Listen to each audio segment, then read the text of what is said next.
All right, now, everybody. Quiet, listen to me. We're going to start a show. Now, some of you people have been with me before. You know it's going to be a tough grind, but we're going to have a show.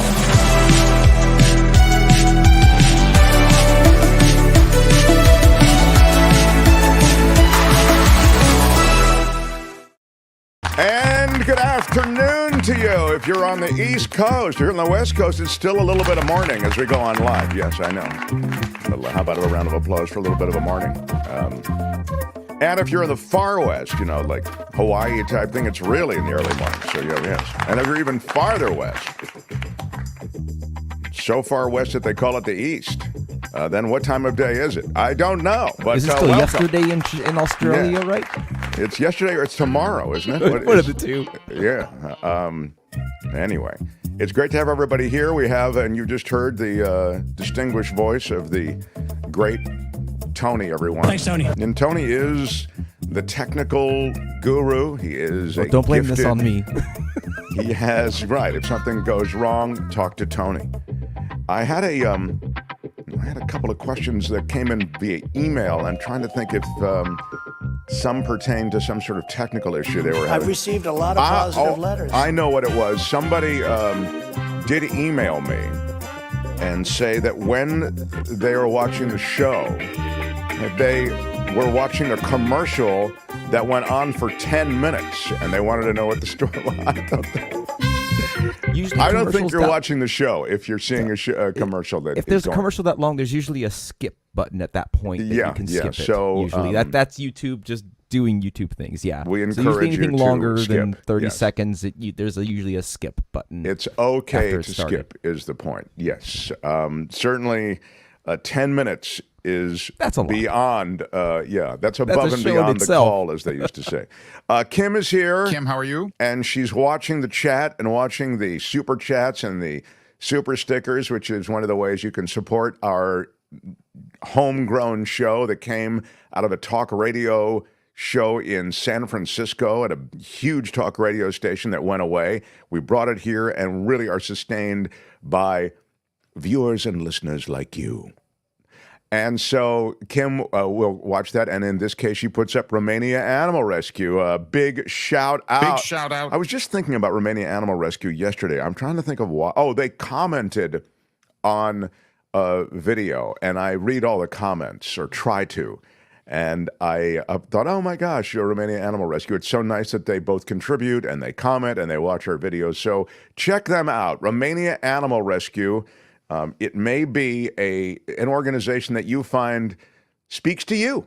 You can find them on the great web, the World Wide Web, Romania Animal Rescue. My kitchen sink is not working today. Can I talk to Tony, says Brian. Thanks, Tony. Is capable of building anything. He's best in the best shape either. Yeah. Plumbing, electrical. We're on the edge here.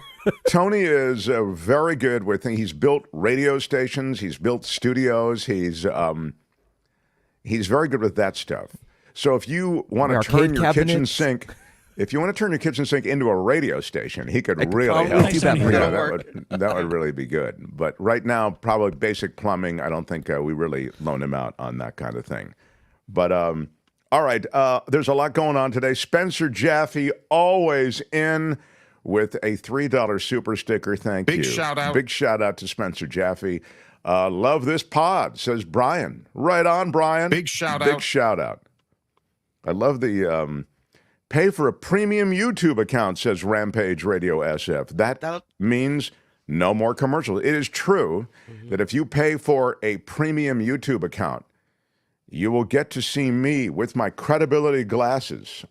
You'll get to see Kim there in her little news nook, and Tony popping in occasionally to tell us that the levels are too high. Thanks, Tony. And you'll do it all today without commercials. Yeah. So check that out. I mean, it is available to you on YouTube. You can pay a little bit more, and there'll be no commercials at all. Lucy McAllister would. I don't like to get into it. She is my favorite McAllister. Big shout out. Big shout out. She's really everyone's favorite. She's everyone's favorite. Yeah. It's not that we don't like Kim. In fact, we adore Kim. We didn't think we'd ever find anyone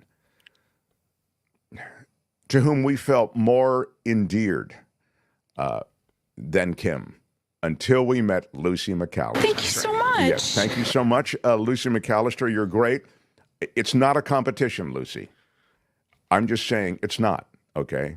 You know, you can like different people in your life. You don't have to be winners and losers. But if it were, you would be a winner. That's all I'm saying. Yeah. If it were a dance-off between McAllisters for who we love more, it would be. Okay, let's move on, please. This is getting ugly. Ricky said something, and thank you, Ricky. Big shout out to you. All right, so it left the screen more quickly than I was able to focus on.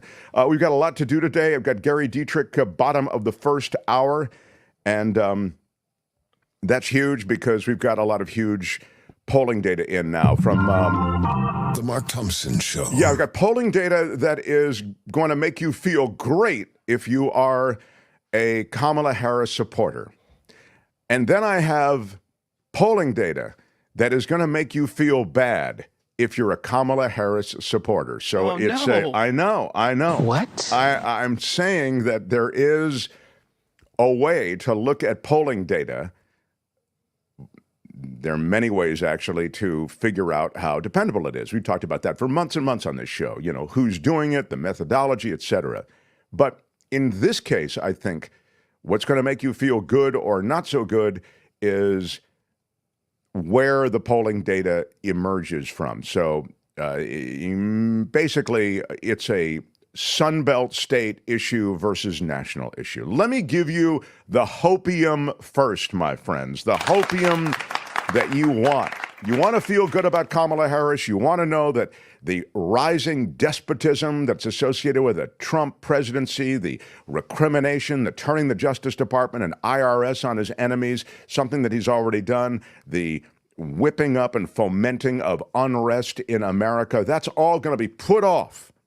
And Kamala Harris and righteousness is going to rise again in America. I know you want to feel that way. I want to feel that way too. So The Mark Thompson Show. Let me share with you then, in that spirit, my friends, let me share with you, Tony, the first video. And by the way, today, I did mention Gary Dietrich. I also want to mention that in addition to this that I'm going to share with you, I'm going to share with you a couple of commercials that are running right now.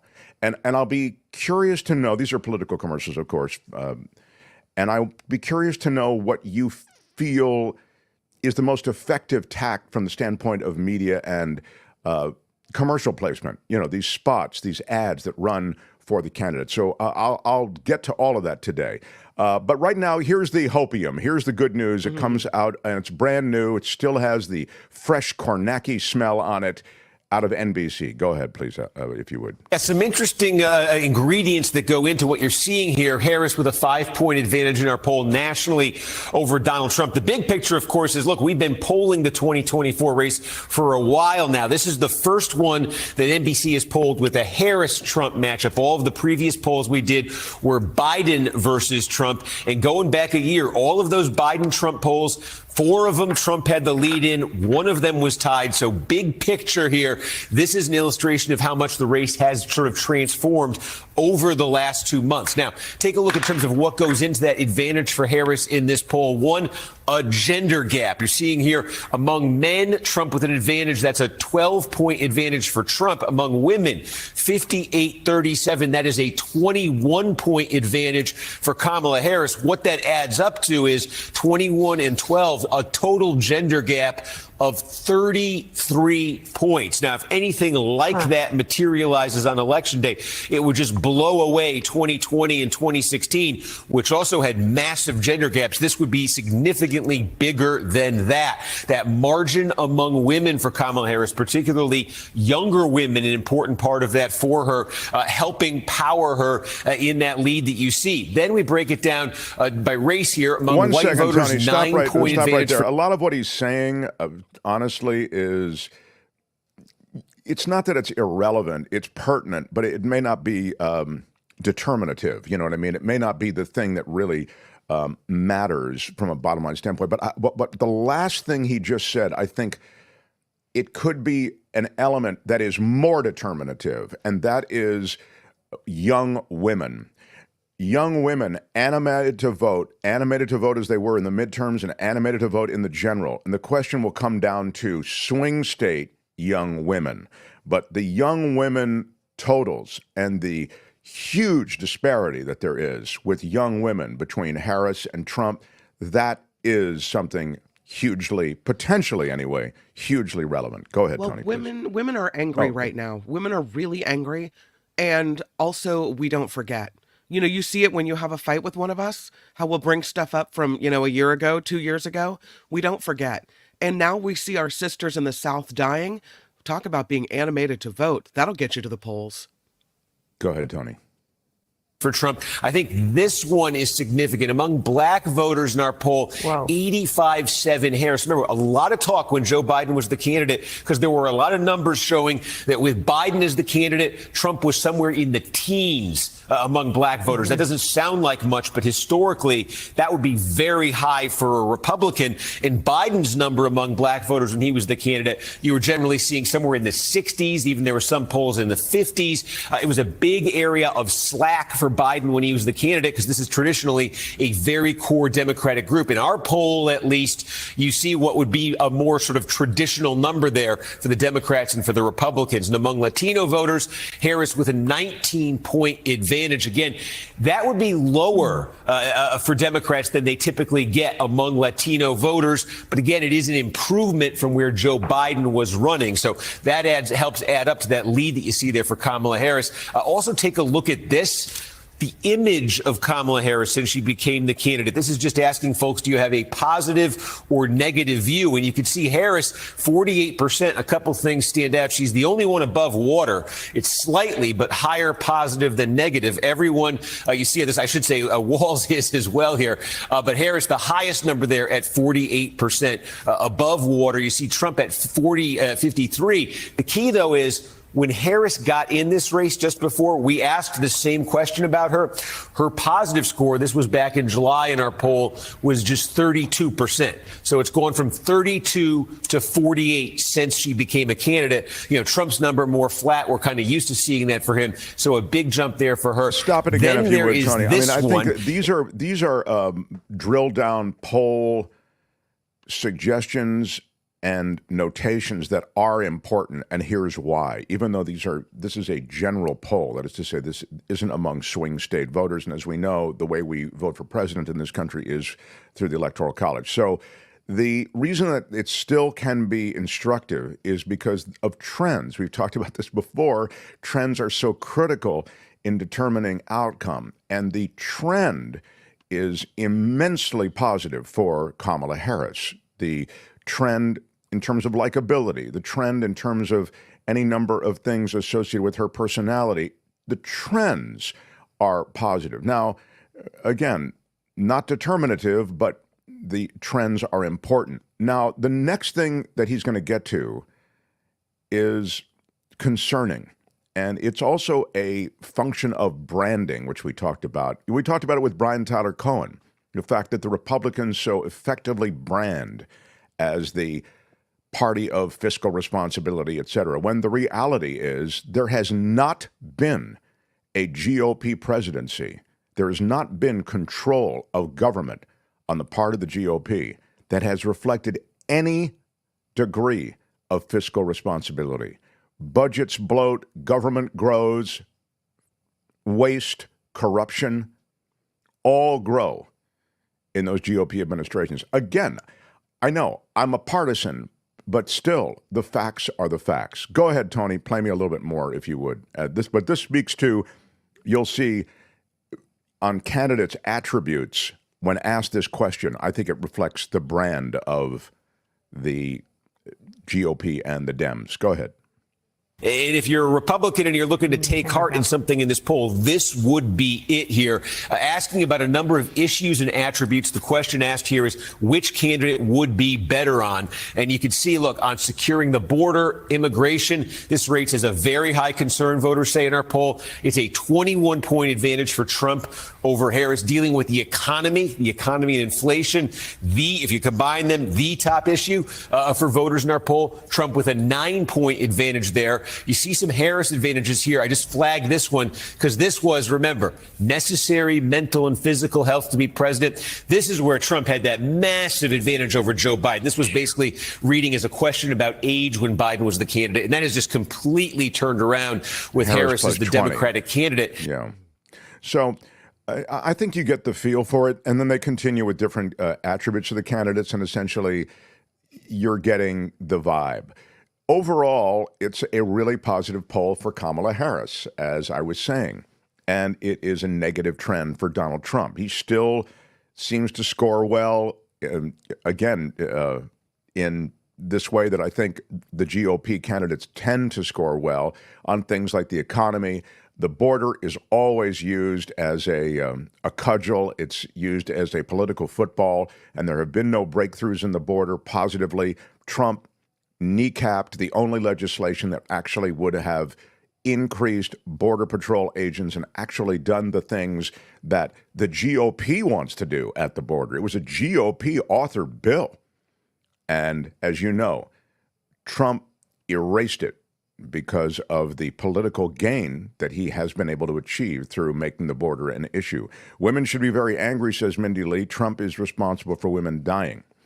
I mean, on the issue of women's reproductive rights, there can be no competition. Karen Cooper, the League of Women Voters, we polled, this is a quote, we polled U.S. Census to get a snapshot of how women are voting. It made one thing clear. The next election is up to women.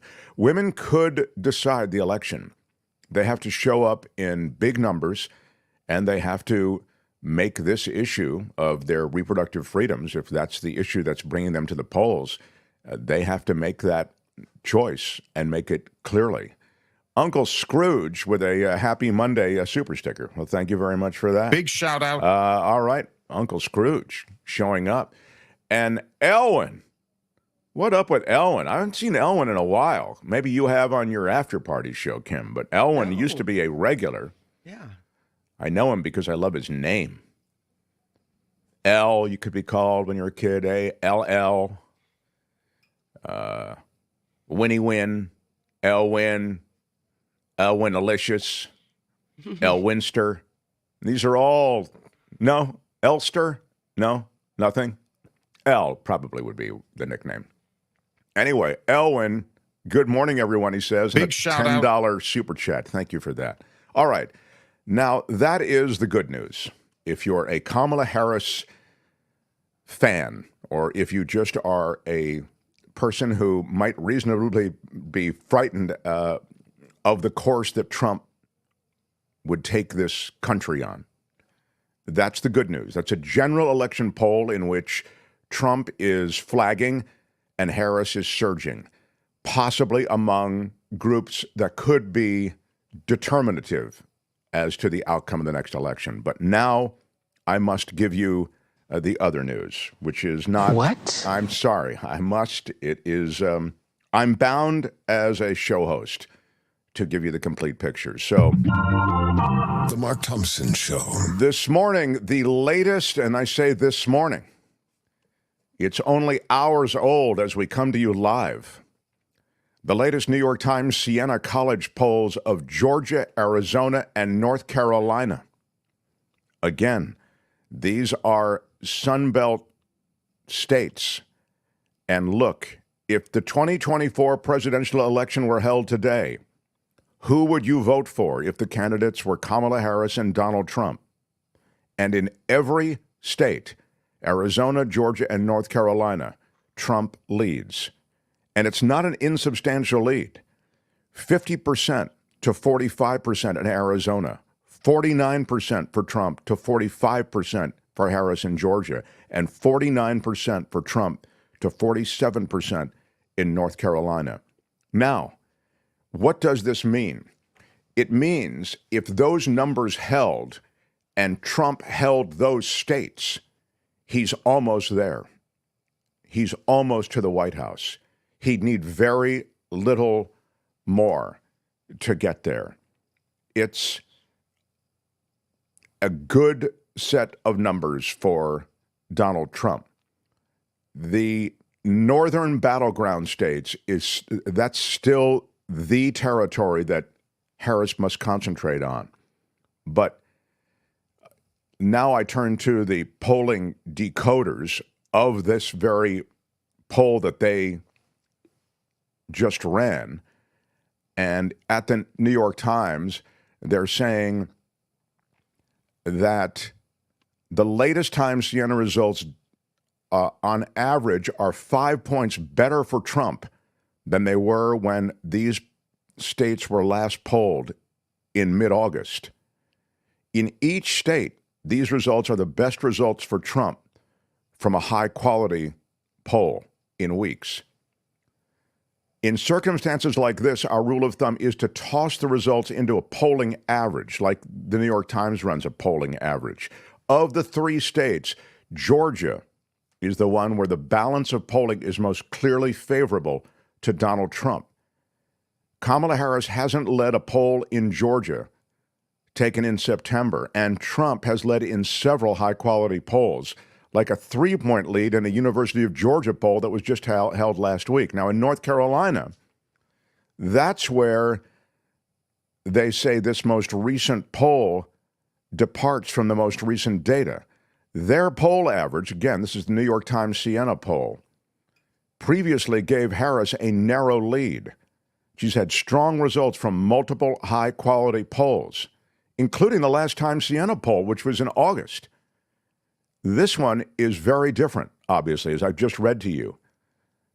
So Trump won in 2020, North Carolina, but it's suggested that there might be some inroads for Kamala Harris based also on a lot of the polling that we're seeing. But now this is, if you want to think of it, a reversion to the mean, right? This is kind of the way it was in 2020. Might it be this way as the election draws closer? And then in Arizona, they say this is the murkiest. There hasn't been as much polling of Arizona at all, and there's never been a time when the polls there have strung together a consistent story of who's ahead. And so the last time Siena poll had Harris up 5. That was in August. But now, you just saw it. It has Trump up 5. So it's hard to believe that it's really moved that much. So you have to then begin to look at, polling size. For example, in this case, there were 700 respondents to the poll. Okay, so we've talked about this before. You have to, in essentially a way, have to X-ray the X-ray. How did they get this? And there are sampling errors. There can be any number of things that can throw your results by 5 percentage points, or in this case, by 10 percentage points. Anyway, Kamala Harris has led only 2 of the 18 Arizona polls that have been fielded since that time Siena poll. That's from other pollsters, okay? So if you look at trends, it's hard to make a case that Harris is in the lead if she's only led 2 of 18 polls done in Arizona, all right? So the news is mixed. And as I say, the idea somehow that Trump is getting destroyed, he's going to get swept, polling would suggest not necessarily. Let me go back to North Carolina for a second because I want to ask Gary Dietrich about this. You can put before I go back to North Carolina, put the underdog thing back up there because this is interesting and it's quite an extraordinary thing that this is actually not a bad way to evaluate things increasingly. Underdog says, I trust Las Vegas odds more than I do polls. The probability stood at 51% for Harris and 48% for Trump as of 9 a.m. Eastern Daylight Time on Saturday. First of all, mad respect for you for knowing Eastern Daylight Time from Eastern Standard Time. I have no idea what either one is anymore, and I am completely confused like many Americans. So first of all, what is it, Tony? You keep that stuff. I think we go back to Standard Time in the November, yes, first week of November, the 3rd. I would think a man of your stature, Tony, would be on Greenwich Mean Time. I'm a little disappointed that you're not on GMT. I think we just stay on daylight savings time all the time. Of course, let's stay one or the other. Just pick one and we stay on it. Mm-hmm. It's literally giving people strokes. People are having a heart attacks. People have major health issues because of this time change. Why are you yelling? And I'll take the one that has daylight later. So daylight savings times when they have sunlight till 9 p.m., that's the one I want. It's ridiculous to go back and forth. Seriously, what the Exactly. It makes no sense. All right. Anyway, so I give you mad respect for knowing that. And then you're right. The arbitrage market on betting isn't nothing. I mean, it does move, and we've talked about this. We talked about this last week. The fact that Harris had edged ahead of Trump. There it was, 51-48. Aren't poll respondents typically super old? First of all, Eichelberg, who's just given me that. I love my super old. Girl, you just I love my super old people. How dare you imply, which I certainly got from your comment, that somehow super old people aren't relevant. It may be the super old people who show up to the polls. Did you ever think about that? So What? Poll Small says, Maud Day, here's $50 Big shout out. and a super chat. Wow. Maud Day, I'm not going to cry. I'm not gonna cry. I'm not gonna cry. But that means a lot. It does. I'm not gonna cry. I'm not gonna cry. I am going to give you a British thank you so much. Thank you so much. Thank you so much, Maud. I'm thinking Democrats will lose Georgia due to voter suppression and shenanigans, says Eric. That's another point. Look, let's take a step back, and I can talk to Gary about this. You'll tell me when he arrives. The game may not be the vote. The game may be the courts, the fix, the Supreme Court, throwing it to the House. There's an argument to be made that there's a kind of ongoing coup that is being pursued by the GOP with Trump leading that effort. And so the vote is important, but keeping it close is all that matters. And if/when we, the GOP, don't win, that's only the beginning. We're going to take this into the courts.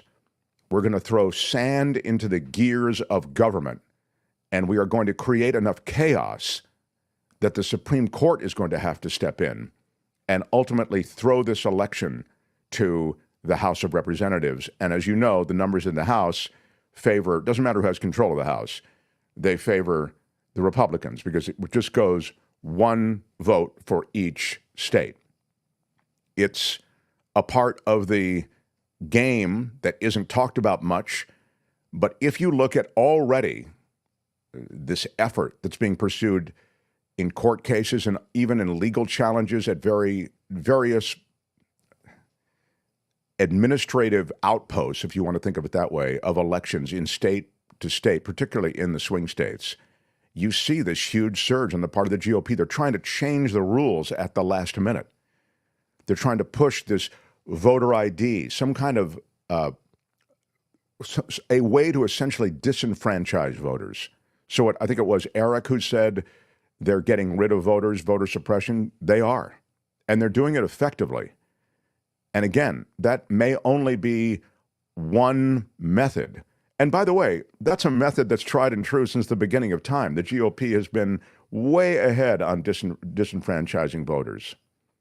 Changing the rules so close to an election seems to me like desperate and kind of like cheating. Oh, it's cheating is the whole book.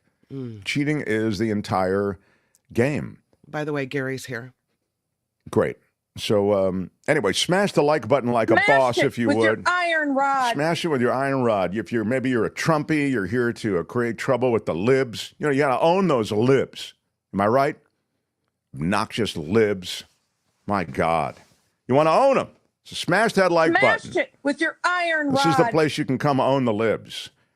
And if you came here to get a little truth, the plus, the minus, the good, the not so good, smash it. Albert, thank you. No, Albert, smash it from wherever you are, Albert. Damn it. Rod. Yeah. And subscribe to the show if you would, please, and share the show. It's how we grow the footprint of the show. It's you subscribing and you sharing. So thank you for being here. Thank you for with your iron rod. I think they get the idea. Smash it with your iron rod. Our political guru next as we continue. The Mark Thompson Show. It was great. I loved it. How would you handle this? We could try ignoring it, sir. Morning. You cannot say you love your country.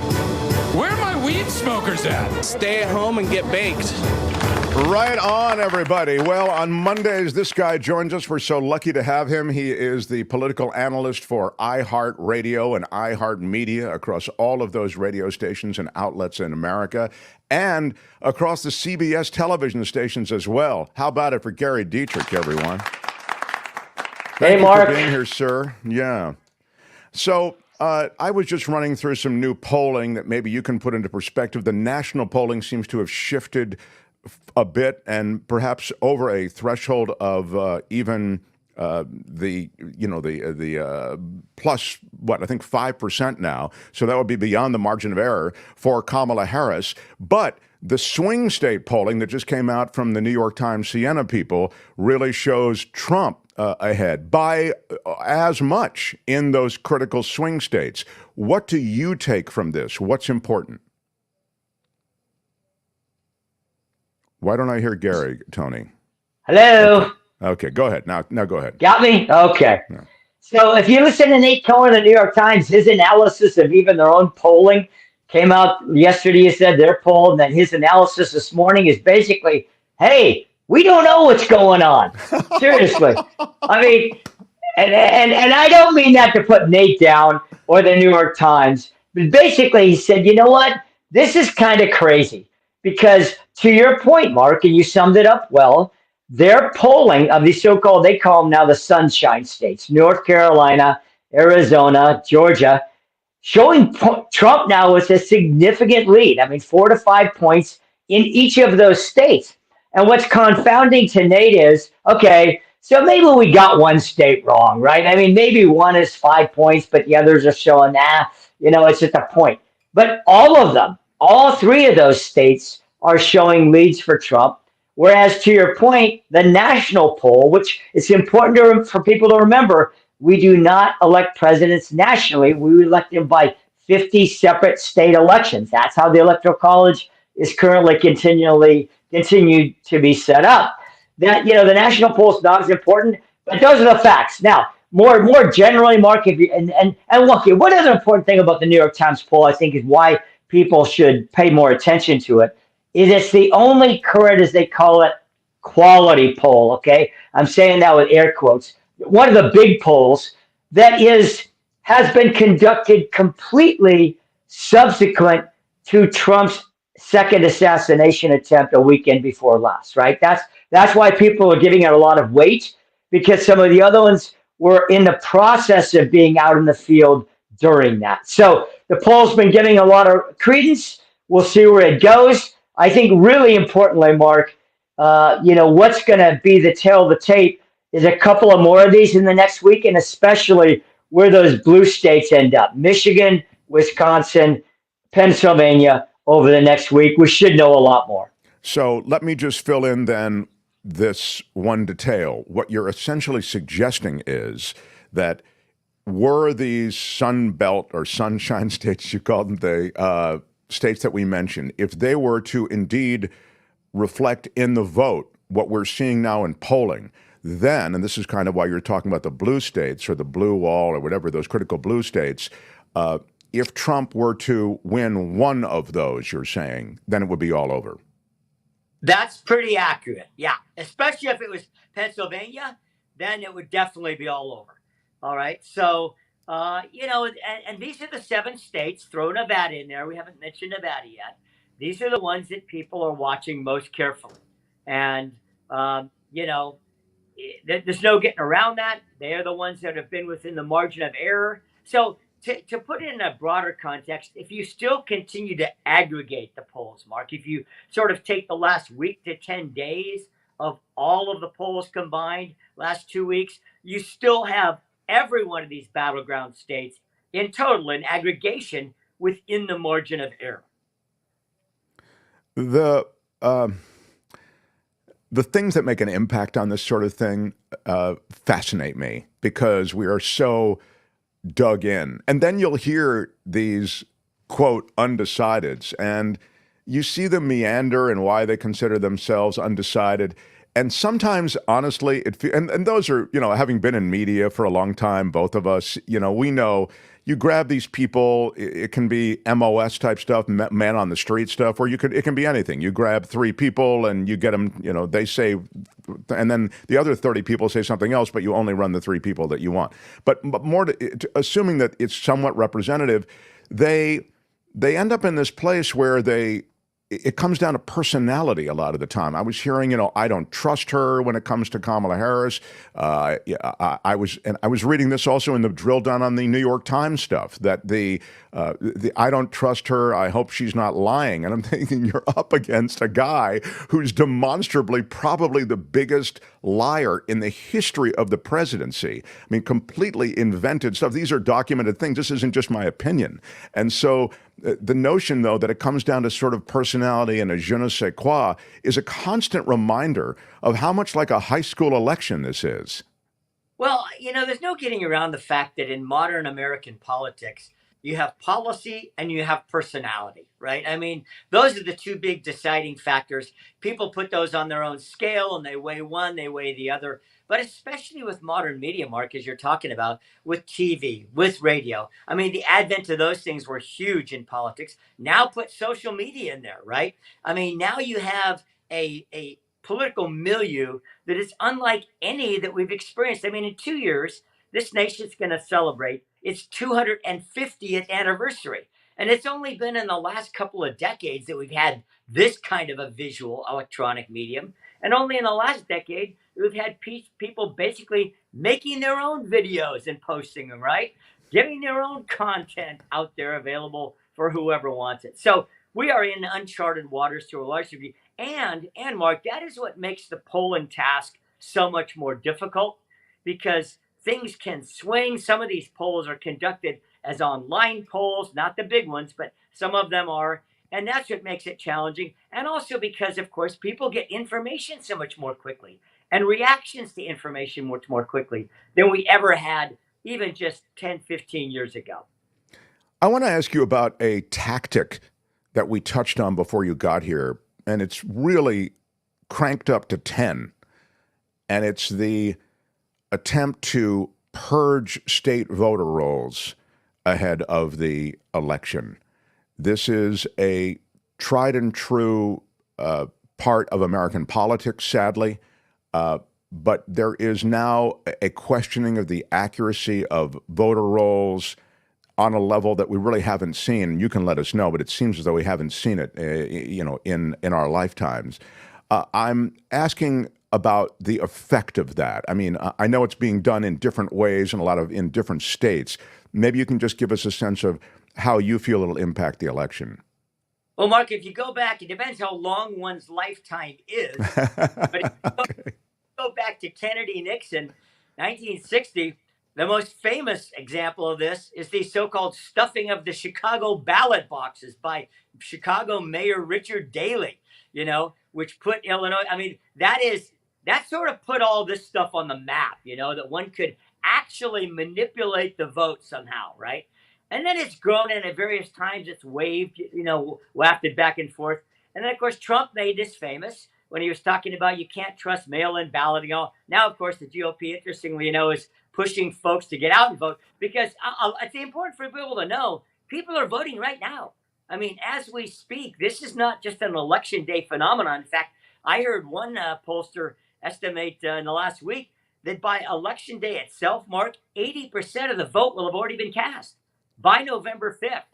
So, this early voting stations, the mail-in balloting, some states conducting their elections completely by mail-in balloting now. So this is going to be something that not only is talked about, but as I've reminded people, wait till we start voting on our phones, which is just another generation at most away. When people are voting electronically, you're going to get your ballot by, some people are already conducting experiments with this, and you'll vote by your phone. The next generation, they're clamoring for this. They don't want a paper ballot, right? I mean, the next gen folks are like, what are you talking about?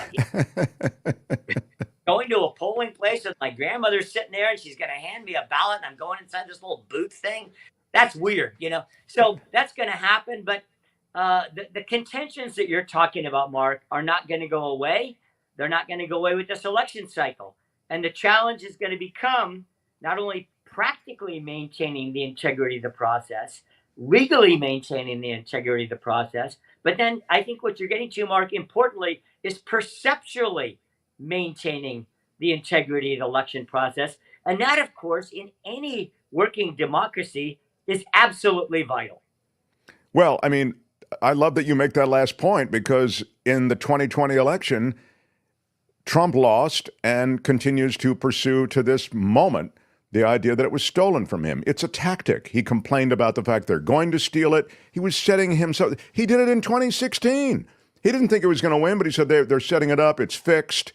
And when he won, he created that whole, remember the investigation over the 2 to 3 million illegals who voted in New England? I think it was New Hampshire or whatever. I mean, that was real money and real time, government money, our money and real time government spent investigating something that we knew wasn't right. He said that buses of illegals came in and voted for Hillary Clinton. It was absurd. And so he is arguing that now. So when you say it's the perception that it's fair, I mean, it seems one side is committed to the notion of pursuing this ridiculousness, which is associated with undermining the faith in the election. Well, I will tell you this from a pragmatic point of view, Mark. There are scores of lawyers already on both sides working on this. There are poll observers. Make no mistake about it. I mean, both parties are investing a tremendous amount of resources in this whole, in their own view, attempt to make sure that their side is properly counted and represented. So, we've had some of this in the past, but nothing on the scale and scope we're going to see this time of people, from start to finish, watching ballots, monitoring polling places, having attorneys at the ready to file things. I mean, this is going to be, what made this most famous, of course, was the famous hanging chads in Florida, and then watching people, hold them up to the sky. And was the Chad hanging or was it gone? You remember all those days? Sure, of course. I mean, and SCOTUS intervened. I mean, that was I think that election was hijacked. Again, you can say I'm a partisan, but come on, guys. I mean, you didn't. I mean, there have been independent vote counts since. I want to ask you about. There it is, the hanging Chad. Thank you, Tony.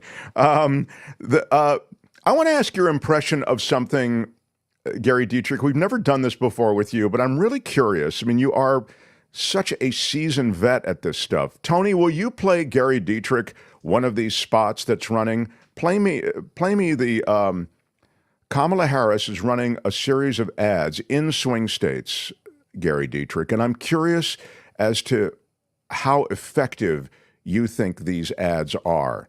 I particularly like a couple of them, but these are, again, they're short ads, so it won't take long. And here, Tony will play one for you. Go ahead, Tony. Thank you. Donald Trump's back, and he's out for control. I would have every right to go after them. Complete control.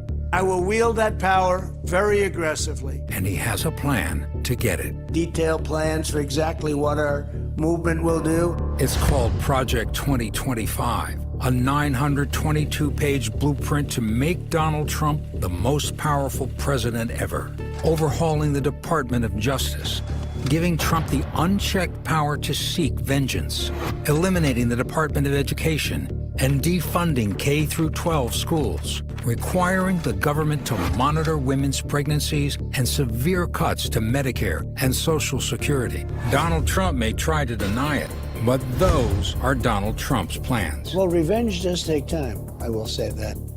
And sometimes revenge can be justified. He'll take control, we'll pay the price. I'm Kamala Harris, and I approve this message. Now, Gary Dietrich, tell me how effective that ad is. Mark, that is an outstanding question, and it's one that I started asking myself because here's the interesting thing. This 2025 attack line, as you know, first, you didn't really hear about it before the Democratic convention. I mean, when Biden was the nominee, it wasn't really out there.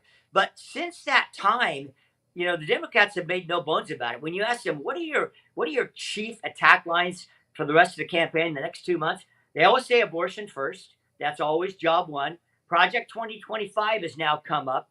And then just this entire idea of a threat to democracy, et cetera. And what's interesting to me is, to my knowledge, Mark, there has not been really good polling yet on the public's perception of Project 2025, right? I mean, both parties have sort of staked out and dug in their heels. Republicans saying, well, we don't, that's not Trump's vision. He didn't authorize that. And Democrats absolutely making this one of their pillars. But here's what I'm wondering, Mark, and I'm going to start pushing some of our folks nationally at the networks to try to help us dig down on this a little bit. Does the public think this is a big deal, right? Do they understand what Project 2025 is or isn't, or do they even care?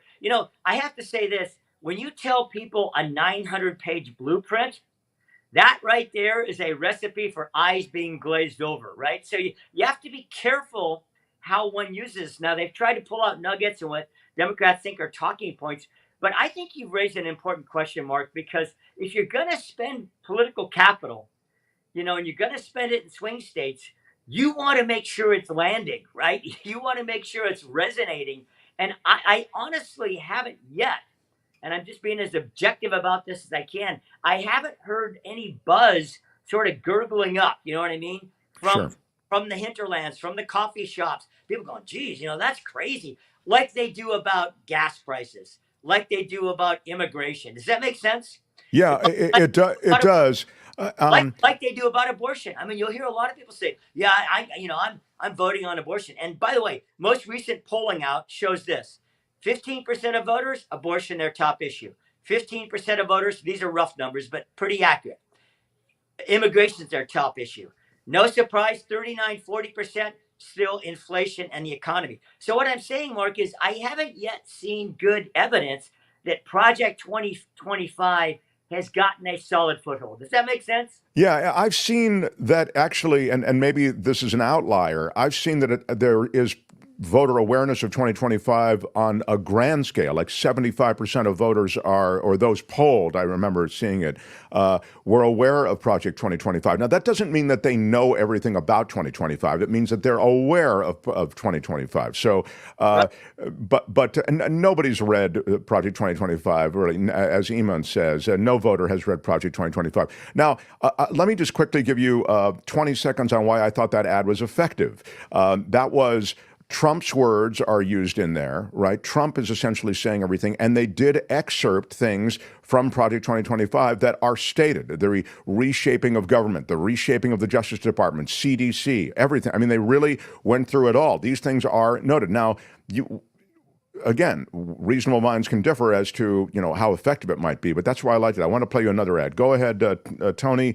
What was the other ad I sent you? I wanted Gary's impression on this, because you're right, Gary Dietrich. It's a question of how they punch through. I only have you for another minute or so, so I'm really curious as to your impression. Go ahead, Tony. American greatness isn't something you can buy, something you can demand, or that one man can give you. American greatness is earned. It doesn't look a certain way or worship in a certain church. Greatness is in all of us, in every American heart. It's always been here.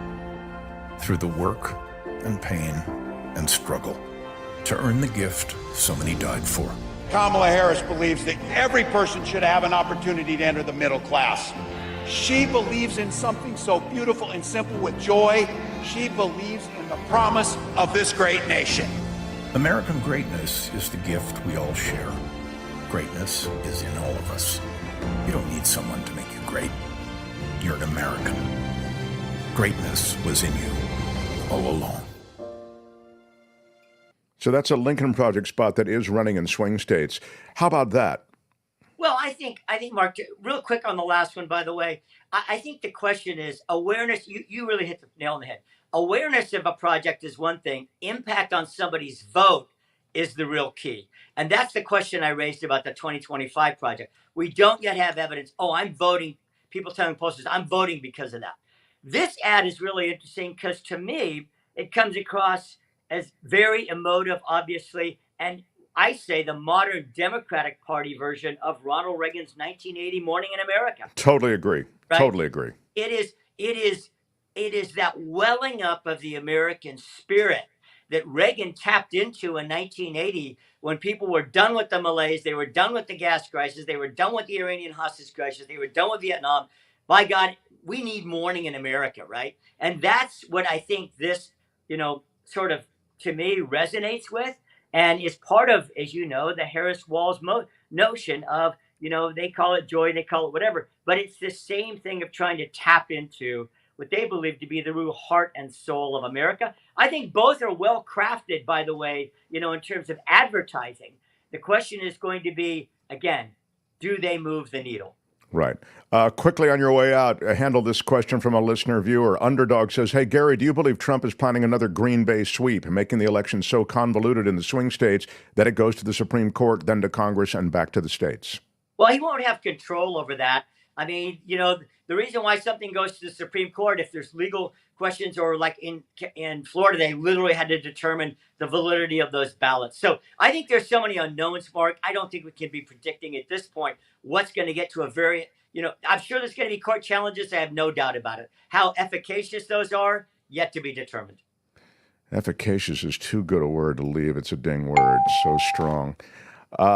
Gary, we love you. And I know that you come to us today with a sponsor. I'm very excited to, and I want to read Gary's sponsorship so I don't mess it up, because this is a sponsor that's made Gary's appearance possible here on this show. So our thanks to Bill Campbell at Remax Gold for sponsoring Gary Dietrich on the Mark Thompson Show. If you're relocating into or from Northern California, you need a highly respected real estate professional, contact Bill Campbell of Remax Gold. Call or text him at 530-448-7474, 530-448-7474. Do you have you should have had a logo with that. Oh, there it is. Well, we've got the number on the screen there. Next time we'll do it without you on screen, I don't Gary. need to be on the screen, Mark, for sure. Bill's a good guy. People should, if they need his services. But importantly, Mark, yes, if the Mark Thompson Show is growing, sponsorship is growing. People, you need to jump in and sponsor the Mark Thompson Show. Thank you, pal. You're so great. We're so honored and delighted to have you be part of things. And this is our first day with the sponsorship, so we'll get everything all ironed out along the way. But the important thing is Bill is great for real estate stuff, and there are his numbers on the screen. You're the best with politics stuff. We love you. Can't wait till next week. What a week it was, and what an exciting week is ahead. Thanks. Gary Dietrich, everybody. Right on, pal. Right on. The Mark Thompson Show. I think we're supposed to have an actual logo. Did I send it to you, Tony? No, the only email I got said... No, can't hear you. Oh, no, you should be able to hear me now. No? Right? No? You got... Hello? You got the logo? Yeah. Hello, you there?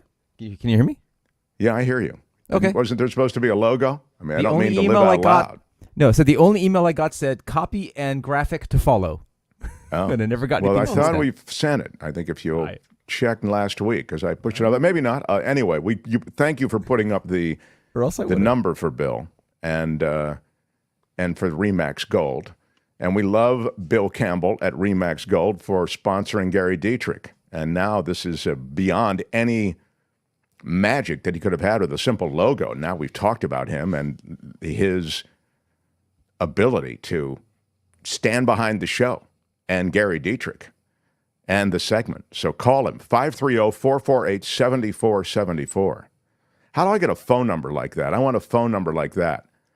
530-448-7474. It's so much easier to remember with that 7474 on the end. Anyway, Bill Campbell. Right on, Bill. We love you here. Nice job. Pretty cool.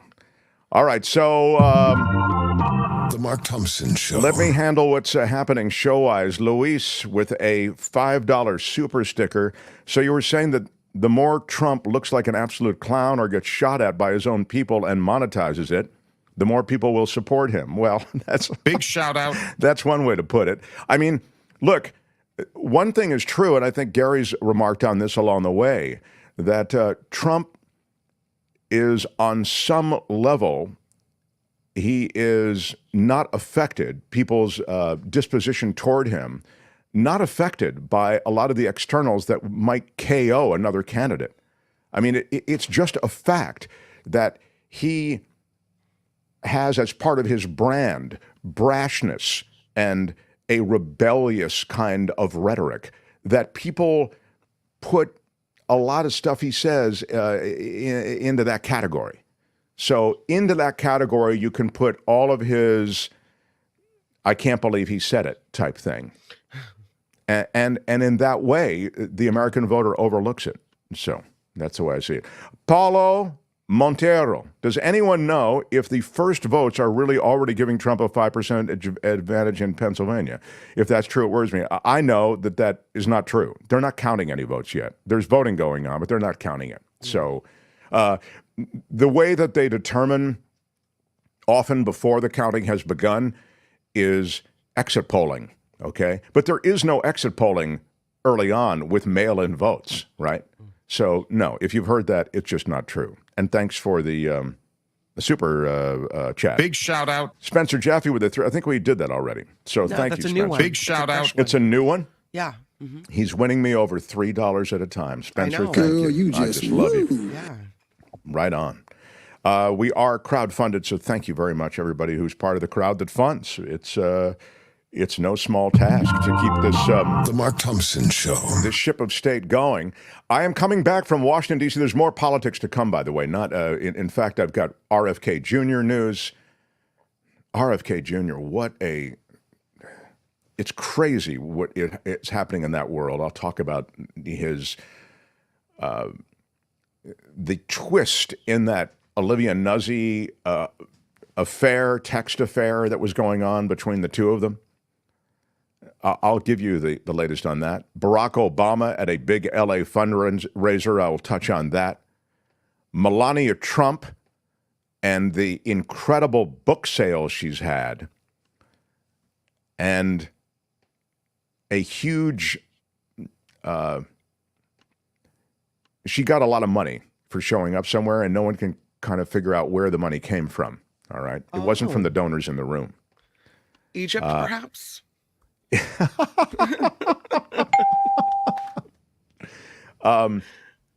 So we'll get to all of that still to come, is my point. I have another chunk of Trump, too, even though we've talked about polling numbers.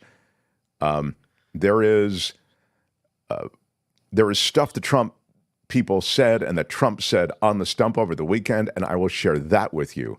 And we do a chunk of Trump. I've got a very big chunk of Trump to come. So again, RFK Jr., Melania, Barack Obama, chunk of Trump. And then those in California, I have news about weed. Where are my weed smokers at? No, I've got news about weed that comes up in this second hour. So there's a lot still to hit. We want you to hit it with us. Smash that like button. Smash it with your iron rod. It helps us in the world of YouTube for you to subscribe and to smash the like button, and that is something that costs you nothing. So really would appreciate your support. Kim's news. Are you up to doing news, Kim? Or Yeah, I'm fine. Yeah. I know your voice is kind of I know. not what it normally is. But I think the benefit that I've been able to realize, because your voice isn't quite what it normally is I don't have... I blame you. Yeah, exactly. I don't have you quite taking me on as, as... I can fix that. As Kim's news, and we continue. Mark Thompson Show. The Mark Thompson Show.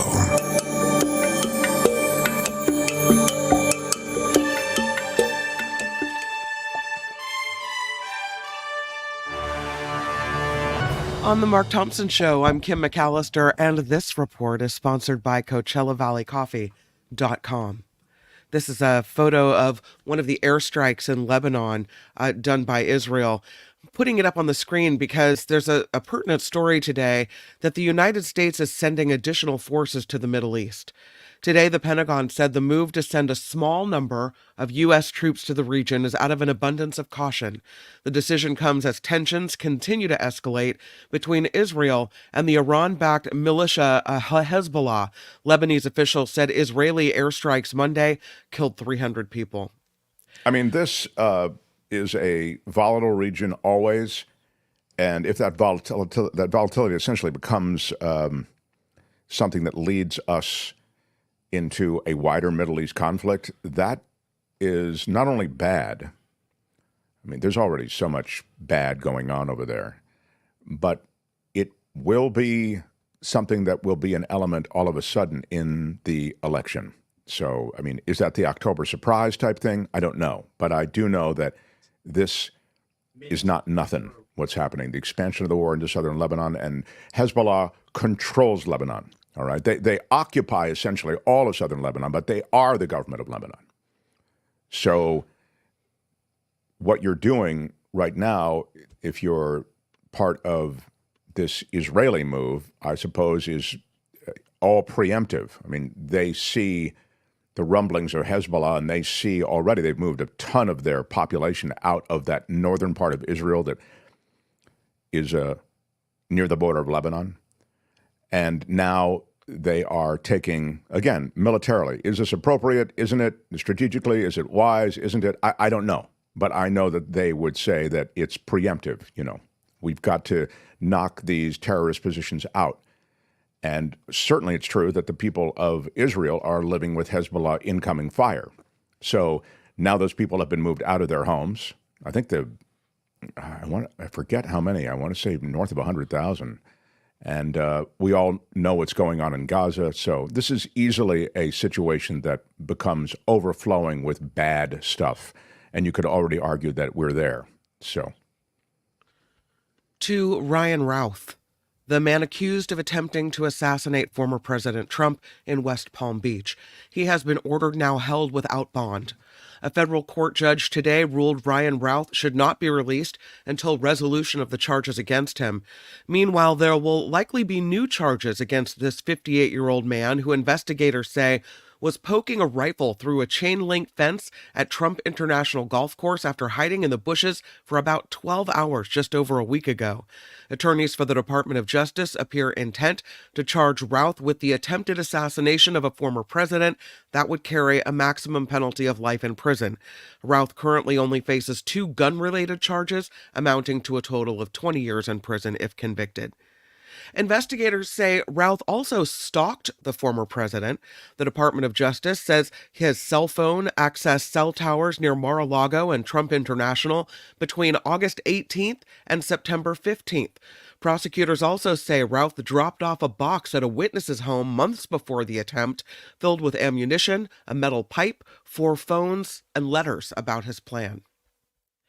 Election Day is just 43 days away. So close. Former President Trump will be in the key battleground state of Pennsylvania today. Meanwhile, Vice President Harris doesn't have any public events planned today, does plan to visit swing states later this week. As Mark mentioned earlier, an NBC News national poll released yesterday shows Harris holding a 5-point lead over Trump nationally. Key aides for North Carolina's Republican candidate for governor's campaign have stepped down after he reportedly made some pretty lewd and inflammatory comments years ago on a porn website. Mark Robinson allegedly made the posts on the message board of a porn site called Nude Africa. Did you know that porn sites had message boards? Is that a thing? Didn't, and it's a whole new area of interaction that I'm looking forward to. Frankly. Wow. Yes, I mean, why not? I mean, he's a forward thinker. He was an early adopter on the porn chat room that we all want to be part of. Very exciting. I would have thought he was an early adopter on all the hate speech that he was serving up. That's nice. Yeah, I would have thought that. You know, when you go to a porn website, you've got a task at hand. You're busy doing something else. Well, there's no time for idle chit chat. At hand. Absolutely. There you go. Thank you. No, you're yeah, right. You're welcome. You're right. It wouldn't seem like a forum in which you are necessarily. But maybe he was looking to hook up with somebody. Isn't that kind of what it might have been about? I mean, I don't is that know. where you go to find some extra lovin'? I don't know. Well, you might find some like-minded people. I'm always trying to find the positive, Kim. I'm wow. Do you know who I am? Yeah, I'm a positive. I'm kind of a big deal. I'm kind of a positive thinker, but he was pretty bigoted in his, I guess I'll just say it. I'm not a fan. I'm not a fan. No, not your thing. No. The I old love AM that radio. he can't. I love that he can't pull out of the race. He wouldn't pull out of the race. And now it's too late. It's too late, and now they're. The spillover effect is real. Lawmakers in Washington, D.C.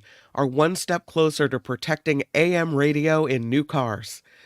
New Jersey Congressman Josh Gottheimer says the AM for Every Vehicle Act has moved out of committee and has at least 260 co-sponsors now.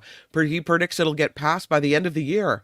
Once approved, this bill will require all new cars to have an AM radio, especially electric vehicles, since automakers have been trying to roll out new models without this feature. Yeah, it was most frustrating when I got my electric car and there's no AM radio because I like, talk radio and KGO and all that stuff when we were doing that.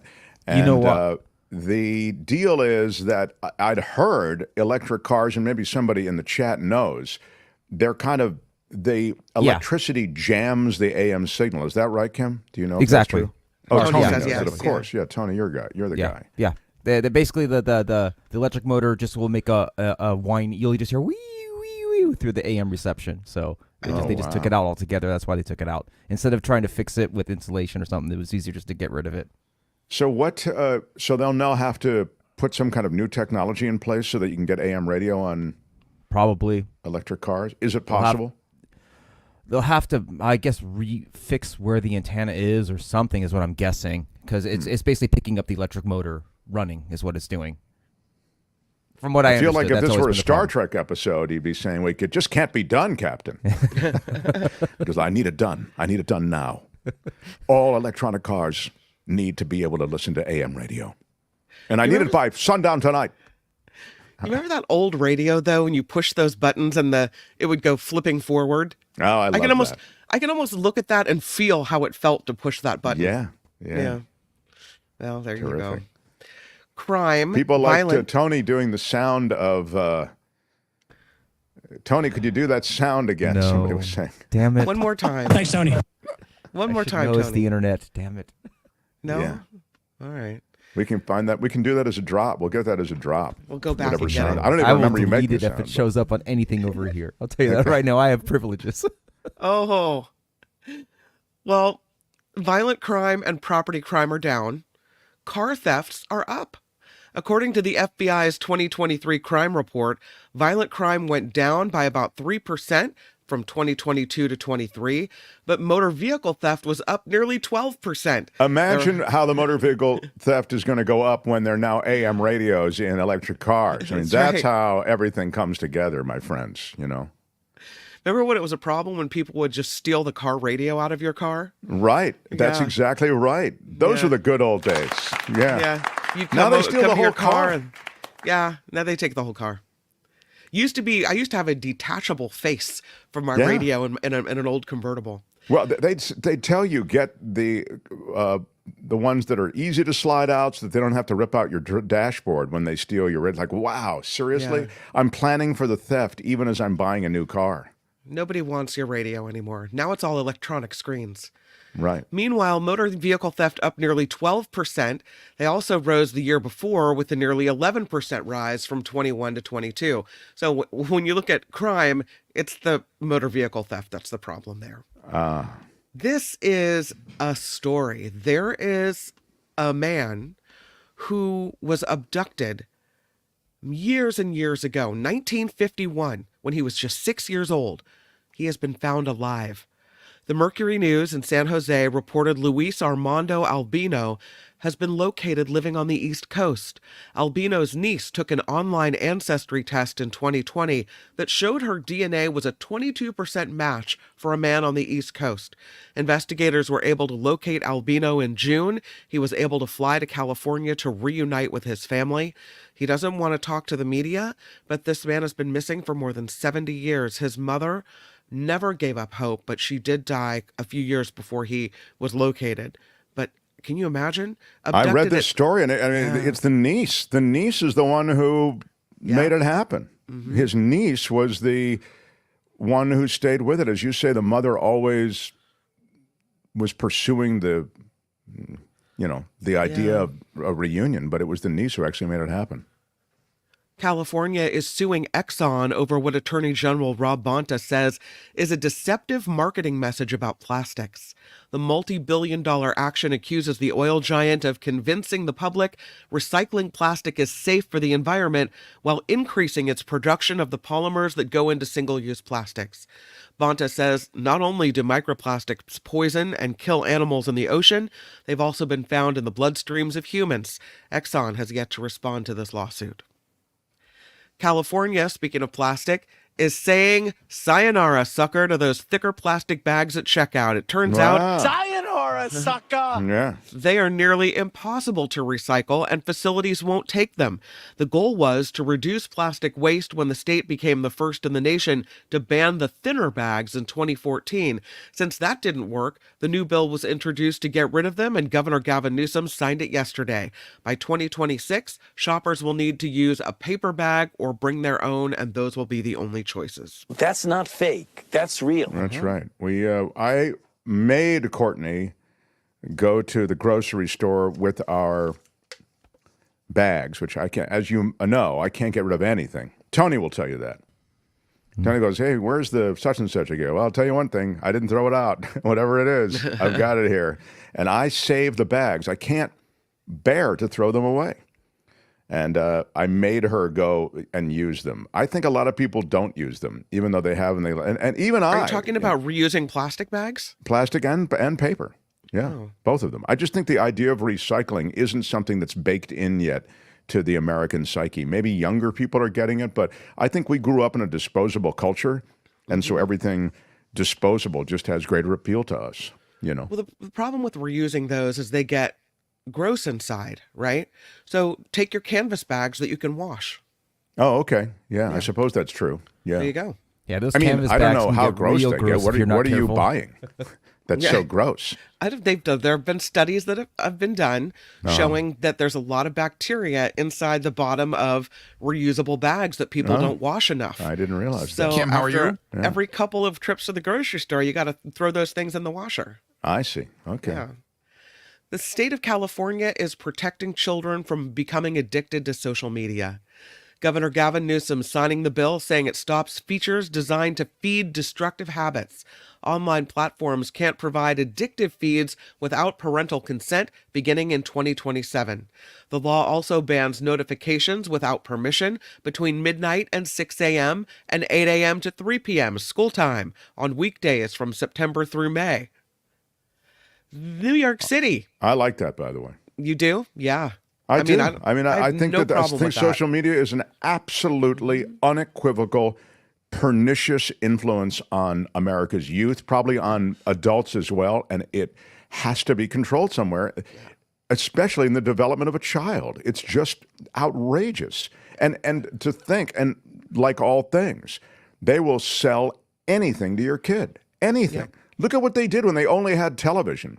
They just sold sugary drinks and stupid toys and all, right? I mean, it's just like, that's just America. It's business. It's commercial. It's crass commercialism. That's what America is. Okay, fine. We live with that, and it kind of washes over you. But now they have a way, and it's a far more insidious way to make it into the consciousness of your kids. I absolutely support the plan in California. I really do. And they want it. I mean, they are peer pressured to get it. My daughter, when she turned 15 over the summer, she didn't want a thing that I had to spend money on. She wanted me to allow her to get an Instagram account. That's what she wanted for her birthday because she had been disallowed from being on social media and everyone else was on it. talking and, making memories on social media, apparently, and she wasn't part of it. Oh, my God, and now she's going to be doing those selfies and duck lips on Instagram. Oh, my no, God. Not the duck lips. Jeez. No. New York I was City. on the radio go ahead. with a co-host who was literally doing, while I was doing stories of the sort that we do here, okay, like a serious story of some kind. And the co-host was holding up the phone doing Instagram posts with the duck lips. It was unbelievable. I'm thinking, this is hilarious. Who are you working with that does duck lips? Well, I don't want to get into it, but it was just a compelling example of how it gets in your head, and you have to feed the Instagram beast first at all times. So, God, no. Nobody does duck lips anymore, Mark. I haven't seen them in ages. All right, Eric. Well, you're more on top of it than I am.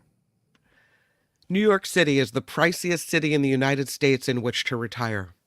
That, according to a new Wallet Hub study, Honolulu and Pearl City, Hawaii are tied for second priciest retirement destinations. Boston is third, Seattle fourth, Yonkers, New York is fifth. Wow, California didn't even make the top 5. Finally. Retiree tax friendliness was considered, as well as housing costs as well. I'm surprised it wasn't like San Francisco number 2, but okay, whatever y'all want. Man, were you going to retire to New York anyway? Well, I mean, New York is a great city. I think it's a struggle to get everything. That's the downside of New York. If you've got money, or if you really know the kind of where the bodies are buried, that is to say, how to navigate a neighborhood or a part of New York, it's pretty terrific. I mean, there's public transportation that's really well established. It's excellent. And there is a lot of stuff in New York that is just, it makes life so exciting. Now, the bad is that, again, it's such a struggle. I don't think it's necessarily senior citizen friendly. So if you're, as you say, an older person, I think that can be kind of tough on you. You know, a lot of walking and walk-ups, but maybe that's not, maybe that's good for you, that walking. Anyway, I would say New York, the weather can be unforgiving. If you've got money, then, of course, every place is made easier, but particularly New York, given how expensive it is. It may be so cripplingly expensive now that it really, there's no offsetting that, but there's a lot great in New York City, too. Have you lived there? I lived there for 3 months in high school. I spent a bunch of time. I used to go there all the time. I used to love going to New York. We just set foot in New York quickly on this latest vacation, which I'll tell you, I mean, it was really a vacation to see Mom, but we went up there to see friends, and we went to the theater. And that's one thing that's great, is theater. Now, theater is insanely expensive, though, if you can get a ticket. So, I don't know. I get New York. I would never want to live there. It's just I think it's too much of a struggle. If Spencer Christian hadn't stolen that Good Morning America job, you would have had a bigger New York story to tell. That is true, Kim McAllister, and it is indeed the case that Spencer took that Good Morning America job. I would have had car service. I could have lived close to the studio. Right. I would have been a major American celebrity. It would have been pretty terrific. And it would have made New York pretty easy to live in, because I'd be rich. But God had a different plan for me. Thank you. Speaking of theater, Broadway is dimming its lights this week for the late actor James Earl Jones. The Great White Way will go dark Thursday at 6:45 p.m. Eastern to honor the life of the 2-time Tony Award-winning actor.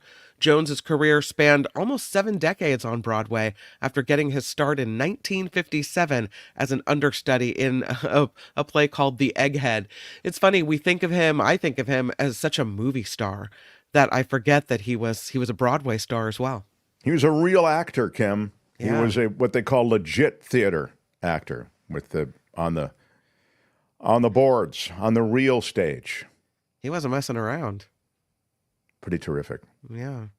This report is sponsored by CoachellaValleyCoffee.com. And let me tell you, I just got a delivery into the studio of the Moroccan mint iced tea, a little mint for the sore throat this morning. Oh, yeah. So good. Moroccan mint, vanilla, hibiscus. If you like hibiscus tea, it's tangy. It's so flavorful. Their teas are amazing and fresh. So good. I really recommend them. And I know you love the coffee, Mark. I love the coffee, and Courtney is loving the cold brew. She makes a whole pitcher of cold brew. We were making it last night, and she has it every morning. So it's not even hot coffee she has every day. She loves that cold brew. There are all kinds of different beans. They're all hand roasted, and they all come from these sustainable farms. It's the best coffee I've ever tasted, and I'm doing the French press today, which is just the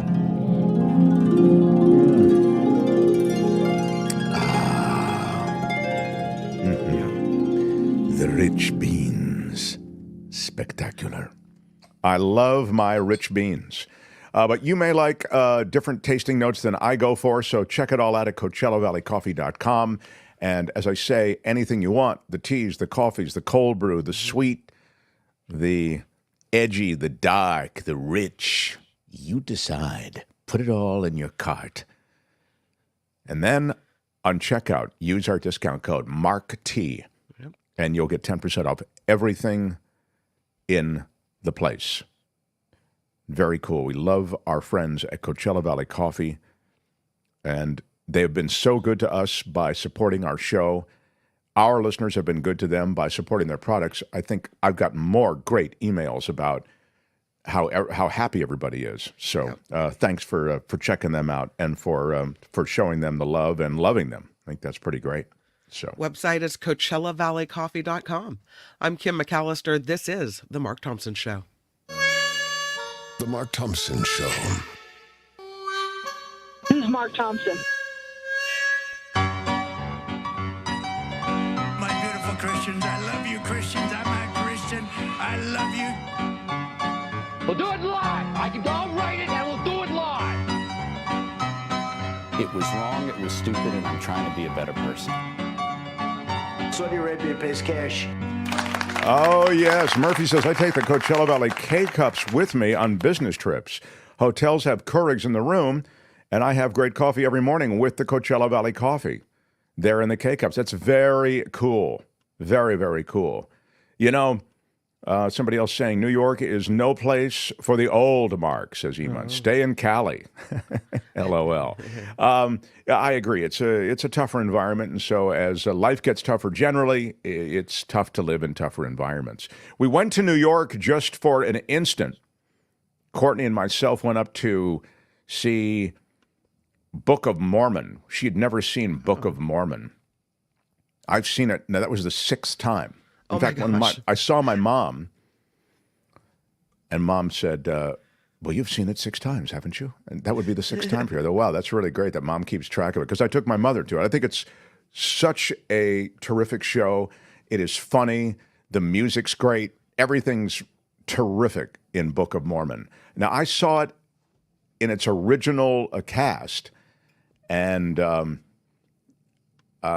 I have a little story about that. I'm trying to think of what stories to tell. I'll tell, just because I've said I've got a little story, I'll just tell you this quickly. I bought my tickets to Book of Mormon, the original cast, through a ticket broker. It was just me at the time. Nobody else was with me. And you have to buy 2 tickets. So, and this is going to be a quaint number I give you. You're going to go, oh, that must have been so lovely. Well, I don't know how long Book of Mormon's been around, but I want to say about 15 years or something like that, maybe. Okay. So anyway, the amount I paid for 2 tickets to Book of Mormon, it was the hottest show on Broadway, lines up and down the block. It was $1,200, I think. That's on StubHub with a service fee. So that's really not expensive by today's standards. So there it is, March 24th, 2011. How about that, Tony, coming up with the start date? Thanks, Tony. Yeah.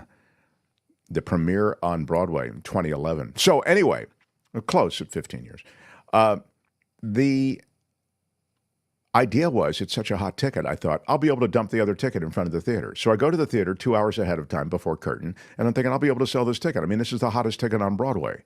So I have my 2 tickets, one for me and one that I'm going to sell. And I'm now doing this thing that I'm not used to doing, which is trying to sell something on the street. Yeah, exactly. That's not what I am good at. I feel weird about it. Look at how awkward I feel about asking for people to support the show. It's just, I'm not used to asking for money. And okay. So I do say, anybody need tickets? I've got an extra ticket. Plus, it's illegal. You're not supposed to sell tickets on the street. So I have to do it kind of discreetly. I got like 3 nibbles, okay? Lady said, I'll give you face value for it. Face value was $140 at the time, I remember. For Book of Mormon, hottest show on Broadway. I said, ma'am, and I showed her the receipt. I have it right here. I paid over $500 a ticket for this.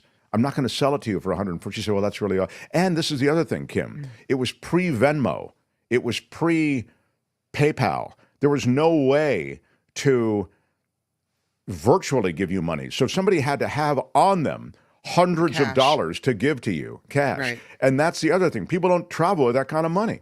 Right. So it quickly became, I told that lady, ma'am, I'd rather burn this ticket in front of you than sell it to you for $140. I said, Really? you can see I've spent. That's right, Kim. I don't but take you were it. going to get nothing back. Yeah, You would have just eaten the whole 5. Yeah, Tony. Thanks, Tony. What is it, Tony? Even then, it was the seat next to you, so you would have been next to that person the whole show anyway. That's right? true. And I have done that, by the way. I did it on a I've done that future too. performance. It was kind of, you're right. In a way, you're choosing your roommate, you know? That's a really good point. But I didn't sell it for $140. You're right. I should have. I would have gotten something because Right. I ended up paying over $1,000 to see Book of Mormon because I bought 2 seats and they said I couldn't dump the ticket. And I took a bag and I put it on the empty seat. And cut to 4 months later, I'm crossing the street in Santa Monica, California, and I look to my right, and there is Andrew Rannells, who is one of the stars of the original stars of Book of Mormon, was Rannells and Josh Gad. I turn, he's right next to me. We're waiting for the light, and I go, hey, man, just got back from seeing you on Broadway. I loved it. I have to tell you. And then I told him quickly the story as we crossed the street. He said, wow. He said, I don't think our show's worth $1,000. But it was a fun experience, and she loved Book of Mormon. Courtney did, so we had a really good time there. Yeah, That's funny you mentioned Josh Gad. We're huge Josh Gad fans at my house. He played Olaf in the movie Frozen. sure. Yeah. Sure. And my daughter, one of her best performances in community theater was as Olaf in Frozen. So she just wanted to sound just like Josh Gad.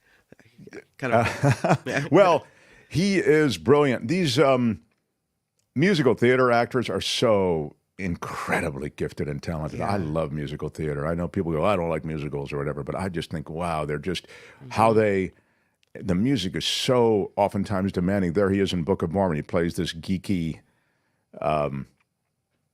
Mormon who is, has got to go out on the Mormon mission. They end up in Africa. Most people know the plot, but brilliant singer and performer, as you say, went on to Frozen and a lot of other stuff. Now he's a huge star. So is Rannells. The Book of Mormon show, its popularity, kicked the door open for all of that.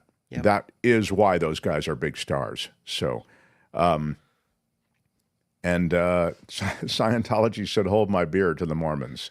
Right. This is interesting. Just because we're off on this, I spend a minute on it.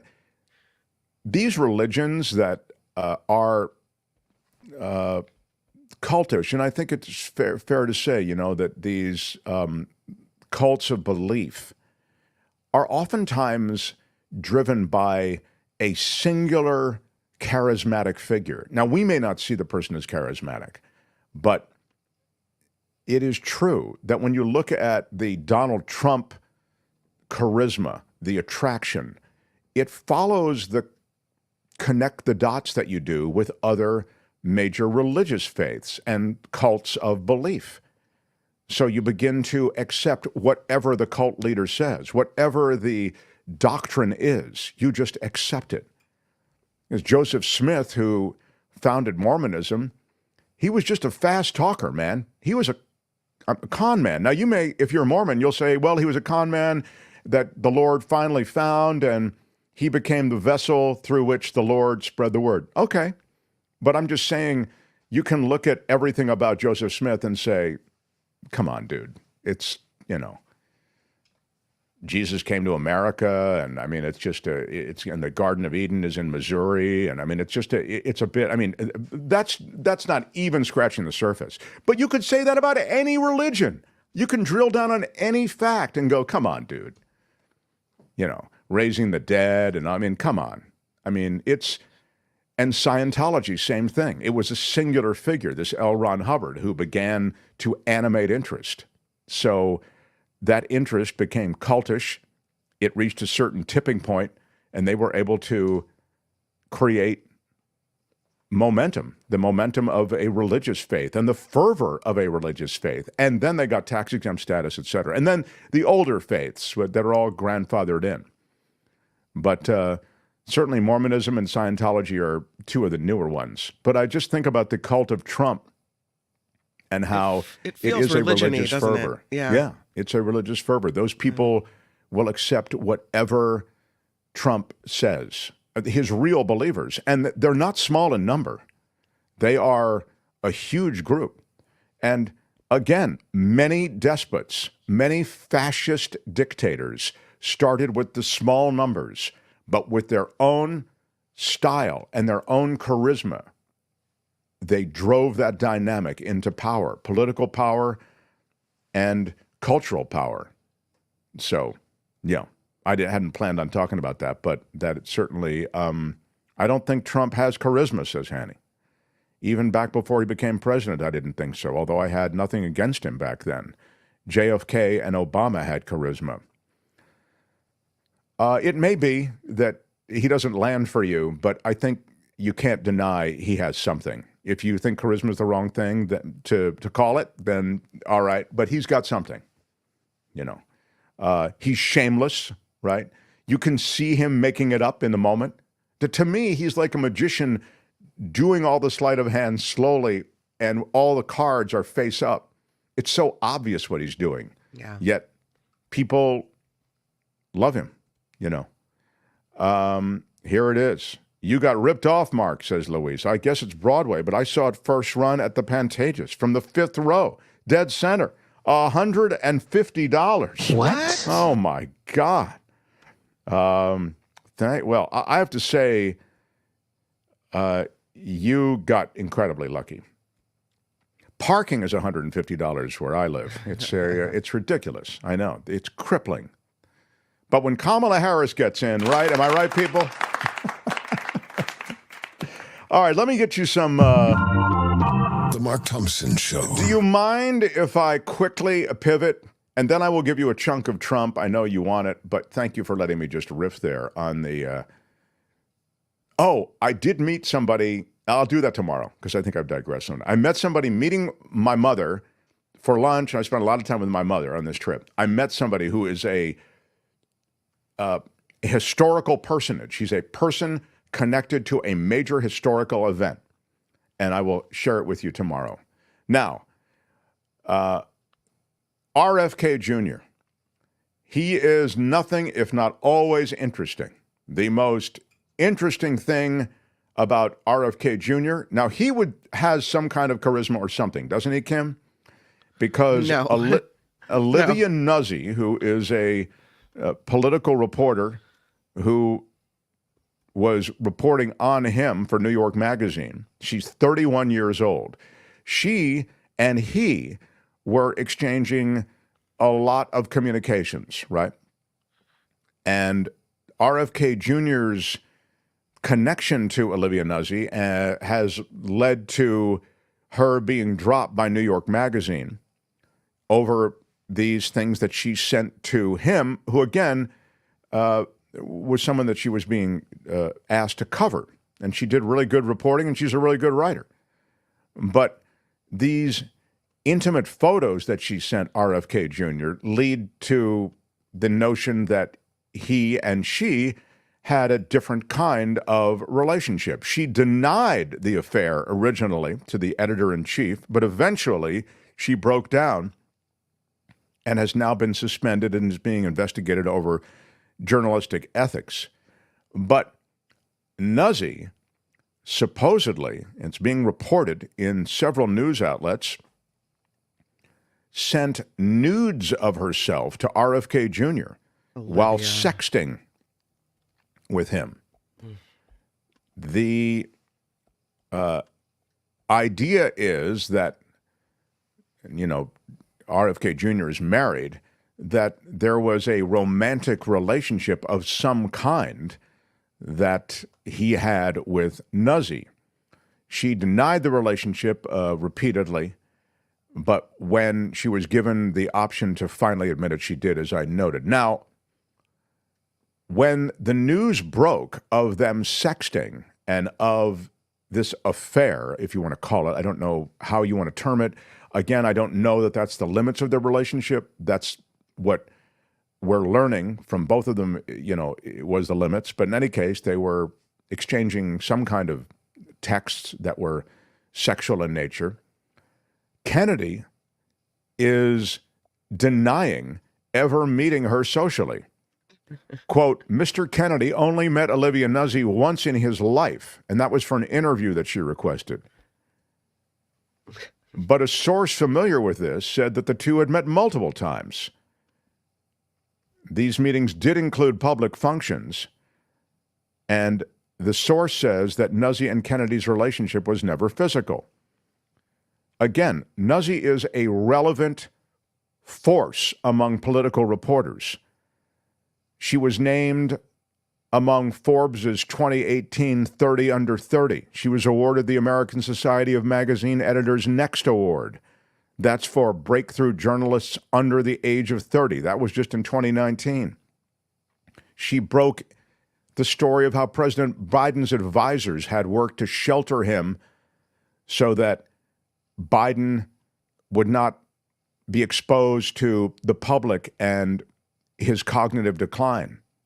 So she's written a bunch of stuff that's been highly relevant. But now she's become involved with RFK Jr. on some level.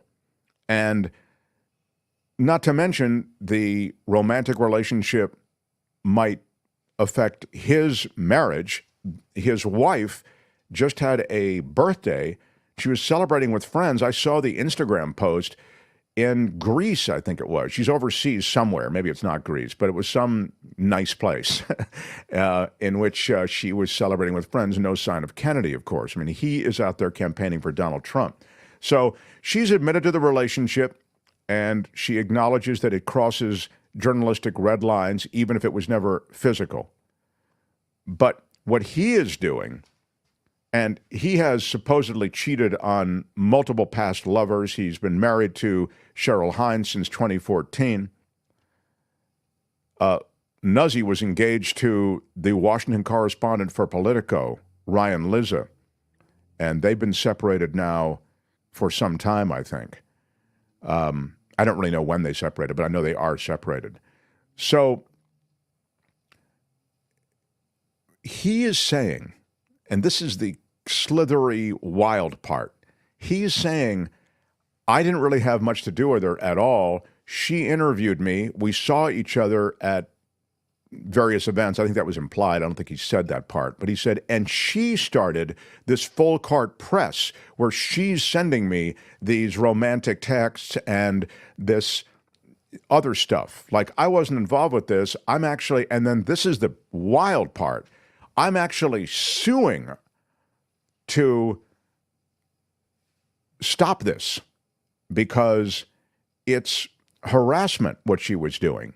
And I'm suing New York Magazine, and I'm suing this. And then the news today, and I'm thinking, wow, this happened over the weekend. I'm thinking, wow, that's a real, like a wrestling move where they've got you down and you spin and somehow you're on top. Let me tell you, you can't blame me. I'm blaming you. It's a Kim move, where she blames me for something that, I blame you. Yeah, exactly. No. So RFK Jr. is now blaming Olivia Nuzzy, okay, and then there is this revelation.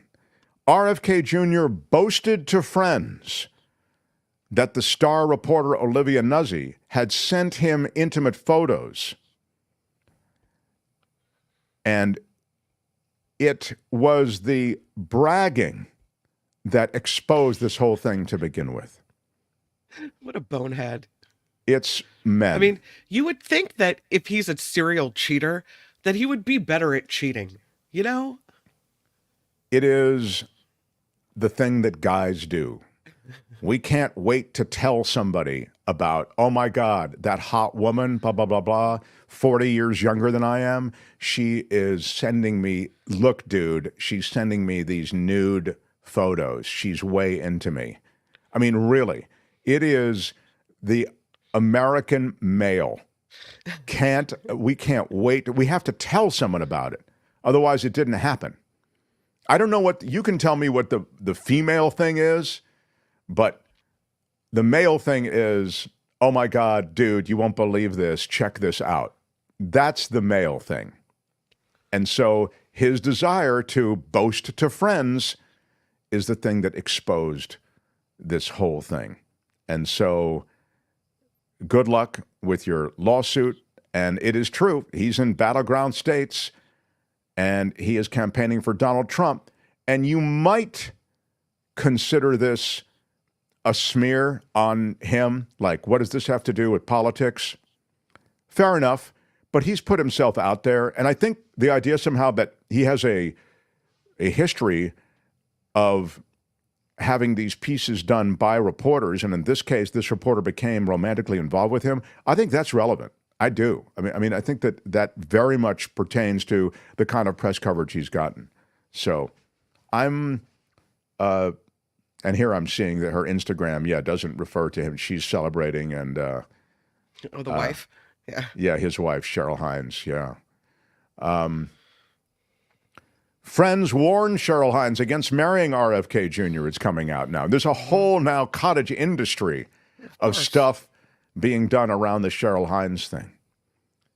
They were reportedly, friends were mystified that she chose to wed the notorious Kennedy, who had an affair with political reporter Olivia Nuzzi. Yeah. Anyway, they're married, and I don't know how long it'll continue, but maybe she'll look the other way. You know, I mean, it's possible. So people have all kinds of different marriages, right? Exactly. I always say you never know what's really going on. Cheryl Hines should go back to Larry David, says John. There you go. Wow, that series really broke her career wide open, right? She didn't really do much prior to that, I don't think. But she Google it. No, she really didn't, I don't think. I always wondered what Hines saw in him, says Randy. But who am I to judge or ask? Exactly. Randy, you finally figured, who am I to judge or ask? Finally, we get you to that place. Usually you're a judger and an asker, Randy. But now you've come around to the fact that, who am I to judge or ask? Anyway, that's the latest on RFK Jr. and his... The Mark Thompson Show. He's out there on the trail stumping for Trump. There is a rule going in place that is once again tough on the world of hemp. THC regulations apparently could affect the legal weed market. There are a number of business owners and consumers who worry that the new rules coming out of Sacramento may negatively affect this world of weed. There'll be regulations that would effectively outlaw a wide range of popular tinctures, capsules, beverages, and other products derived from industrial hemp, including those that contain mild CBD sleep gummies to even the potent THC-filled drinks. All of these things are growing in popularity. Why, you can trip over THC drinks on your way to gummies in my house. It's a very, yeah, it's telling you, it's there. So these hemp-based products are different from those containing the cannabis-derived THC sold at many licensed dispensaries. So again, CBD and THC different. Hemp products are widely available at liquor outlets, gas stations, smoke shops. The governor is saying that he has concerns over this. Newsom announcing the state's proposed emergency rules after this bill to regulate the hemp industry failed in the state legislature. The regulations are still under administrative review. If they're enacted, it would become illegal for any detectable amount of THC to be present in hemp products. The proposed rules also ban a list of about 30 comparable compounds known as cannabinoids. some naturally occurring and others synthetic chemicals that mimic the effects of THC. Most hemp industry advocates acknowledge a need to tweak the rules to make sure that products are safe and available only to adults, but they say that Newsom's gone too far by taking this zero-tolerance approach. Interesting. I mean, it's already pretty hard in California to make a living selling legal weed, as you know, because of restrictions on weed. There's all this proof that you must have as to sort of the provenance of weed, where it came from, what it's made from. But there are a lot of hemp-infused gummies and tinctures which buyers buy to sleep better. And these are, again, you can have anxiety relief, pain relief, sleeplessness relief. All these things, I think, can legitimately be treated in this world of gummies and tinctures and weed. I'm confused what the difference is between hemp and CBD and THC. Which one do you want to help you sleep? I mean, I think hemp products can be any one of those things. That's sort of the overarching thing. CBDs are the other part, the non-psychoactive part of the plant. Maybe to think of it that way, chemically, if you want to put it back to a plant. Sure. And THC, of course, is the psychoactive part. You need a little THC, I'm told, to activate the CBD. You don't need a level that would anyway get to your brain, like would affect the way you think at all, but you need a little bit molecularly to trigger the power of the CBD. The CBD, it's like a catalyst for the CBD, but you don't need an amount that messes with your head or, makes you think differently at all. But, I mean, this strikes me as maybe a bit of an overreach, trying to do something good, but it ends up putting some people out of business and maybe hurting an industry. And there's nothing wrong with hurting an industry if the industry is worth, hurting. But in this case, I think they're providing a service that's used by many Californians. Again, controlling it because it's ending up in too many products is the idea. Somehow in a liquor store, smoke shop, convenience store, if all of a sudden you have access to THC, I get it. That might be bad, okay? Mm-hmm. So please don't get me wrong. But I do think that there's a lot of good that comes from this world, and I hate to see them reach too far into it to in any way hamper its expansion. But I mean, they use the example of these small dispensaries that are now growing, but this would affect their ability to produce products that have very low doses of THC. Again, not enough to affect the way you think. This popular sleep gummies, for example, they say, 2.5 milligrams of THC. Many recreational cannabis products have 5 to 10 milligrams or more of THC.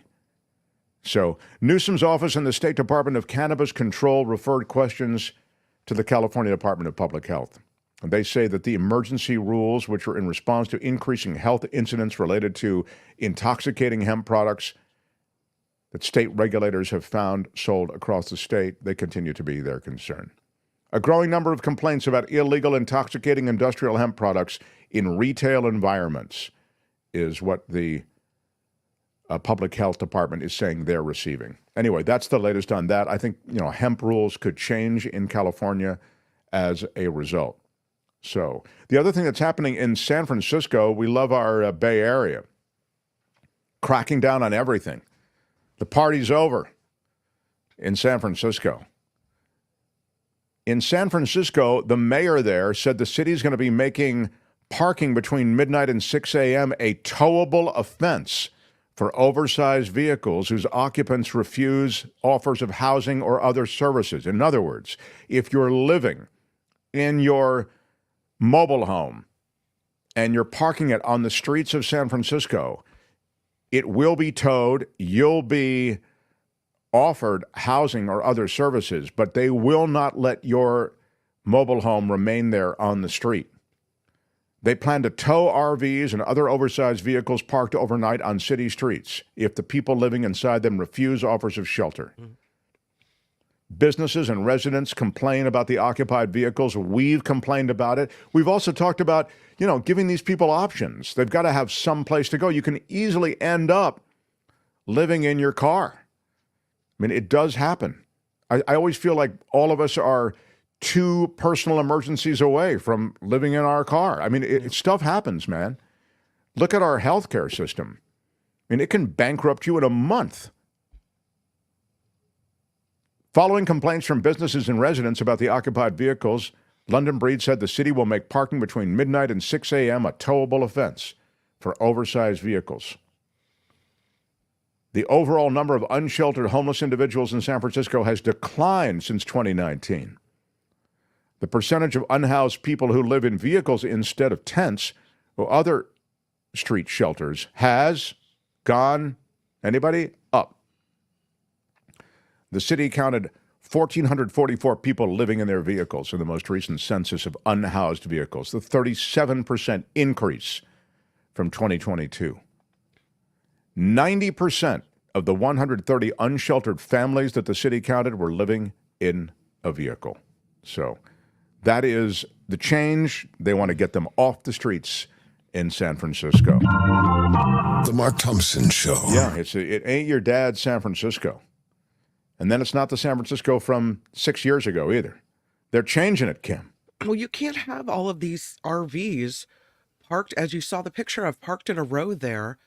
It changes. I mean, in San Francisco, the city streets are often narrow, and these are neighborhoods where people are parking. You can't have that happen. Completely agree.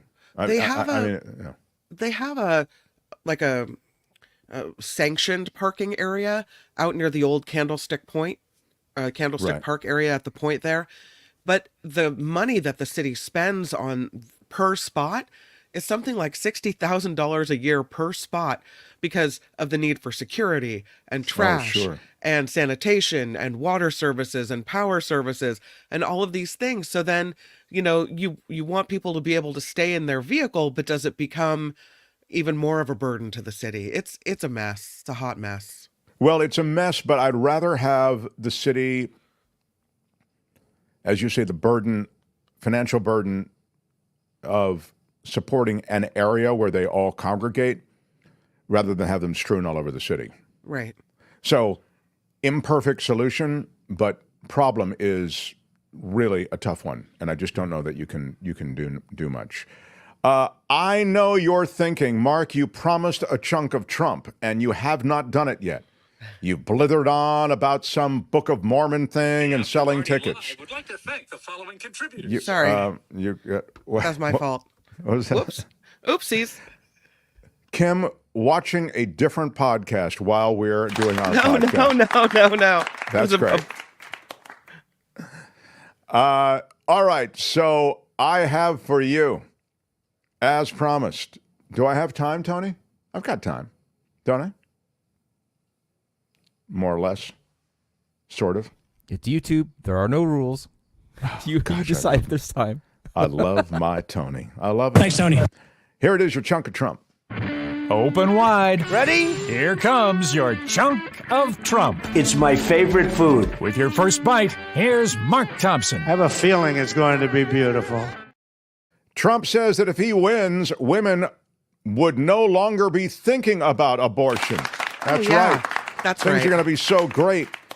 You're just going to be attending the Things Are So Great parties that are going to be held every day in this country. Dumb thing to say. You'll be going from Things Are So Great Party 1 to Things Are So Great Party 2 and so on. Former President Trump returning to North Carolina. This is over the weekend.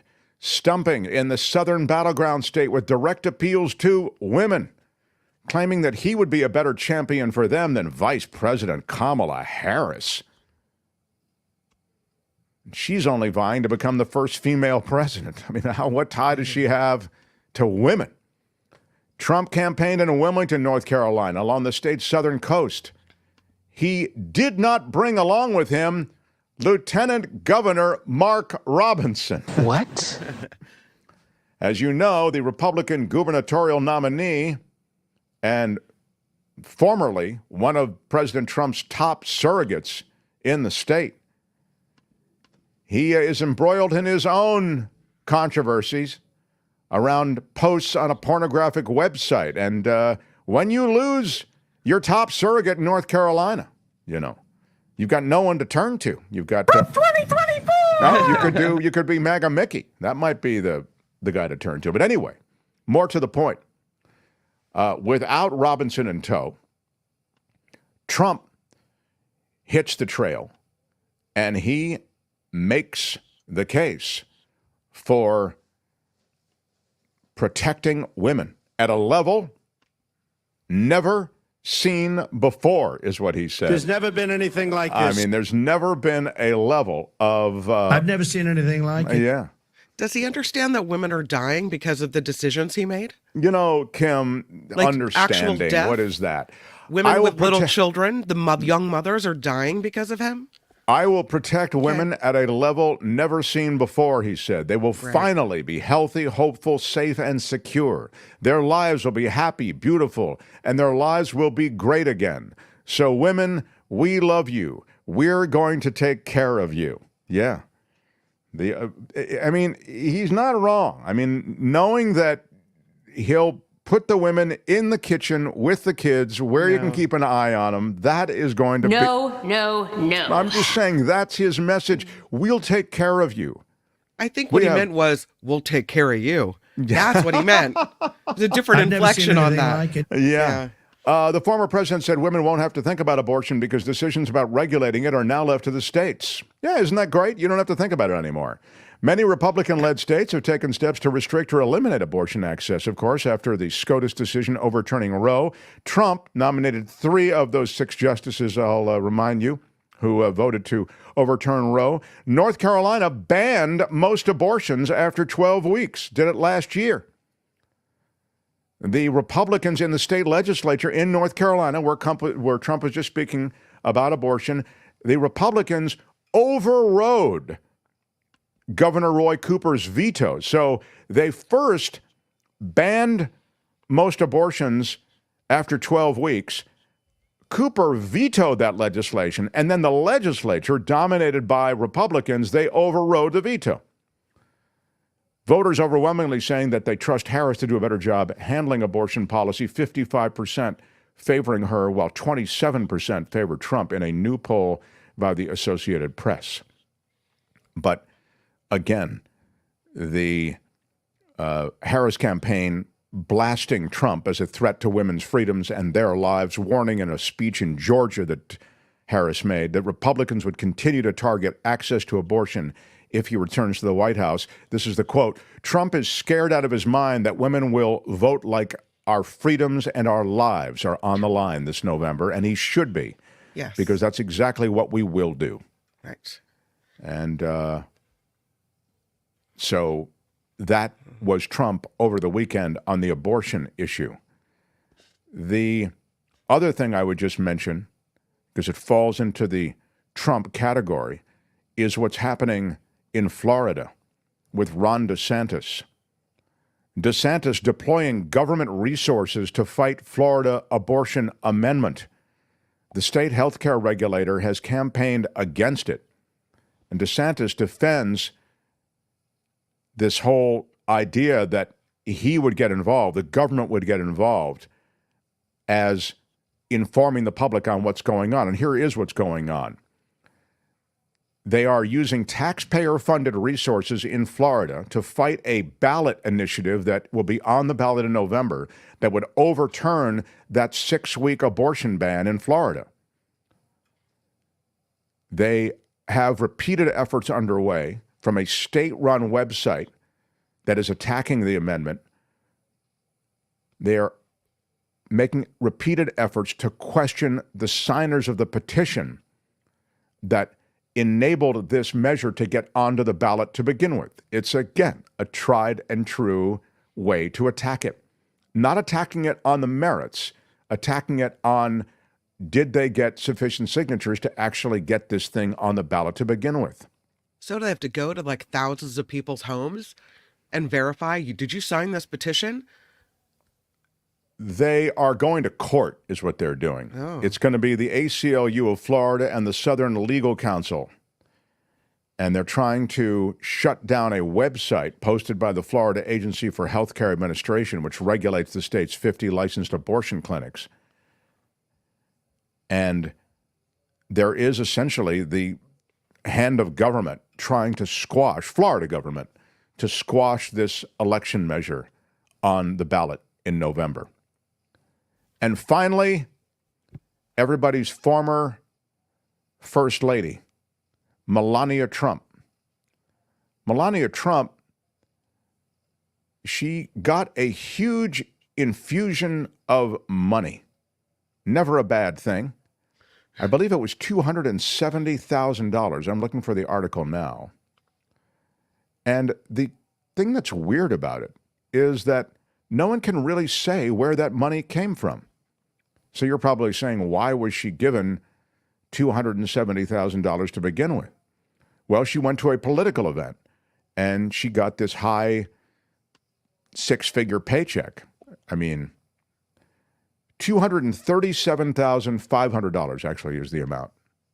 For many of you, I know it's probably not a lot of money. To me, it seems like an extraordinary amount of money. This was an April event, and the payment was listed as a speaking engagement. It showed up on Donald Trump's financial disclosure form. Supposedly, Melania Trump was paid by the Log Cabin Republicans, but it's a mystery who actually cut the check. The president of the Log Cabin Republicans said that they didn't put up any money for her to speak, and the disclosure form did not give any more information about the source of the payment. The other fundraiser in July for the conservative LGBTQ group, with that's the Log Cabin Republicans, said at least one request was made to a donor about a similar payment, but it's unclear whether Melania Trump was ultimately paid. The campaign has not put out the financial disclosure for that period, and the source on this, the former ambassador to Germany and a Trump ally, was the only one who made the request on behalf of Melania Trump for that money. Campaign finance and government ethics experts say a payment to a presidential candidate's spouse to appear at a political fundraiser in an election is unusual, ethically questionable, and should at the very least be properly noted in the disclosure forms. Well, I mean, I would say that... I've never seen anything like it. Okay. That's your chunk of Trump. That's it for this edition. Well, I really enjoyed it. But make sure to join us again next time I think you might want to listen. There's nothing wrong with listening. for another chunk of Trump. Tony, what else do I have to do? I don't think anything, right? You have some thank yous. I think. All right, let's hit some thank yous. I love it. Mark Petrie, how about you, Mark Petrie, with a $12? Big shout out. Big shout out. Thank you very much. Appreciate that. Mark, we love you. As we do, Kelly Malloy, $25 from a super sticker. Big shout out. Big shout out, Kelly. Thank you. You're making an old man happy. Thank you. Louis, someone do a wellness check on the commish after this weekend's Niners-Rams game. What a battle. Hope both squads get healthy. Yeah, thank you, Luis. Big shout out. Niners took another lead vanishes with the Niners. And the Niners played so well, it looked like it was all over. But once again, a 10-point lead evaporates. Wes. Big shout out. Thank you, Wes. Appreciate $5 super sticker. Check DJT's stock today. Cue the bomb drop. Is that right, Dennis? It's down, way down? Wow. Big shout out. Big shout out, Dennis. Bye-bye. Oh, my gosh. Are we out of time, Tony? I can keep talking. Just because the music ends doesn't mean I... Do you have more for me We're or done. not? That's it. That's it. Are we done? Okay. You want to hear the music again? Is that what you're telling me?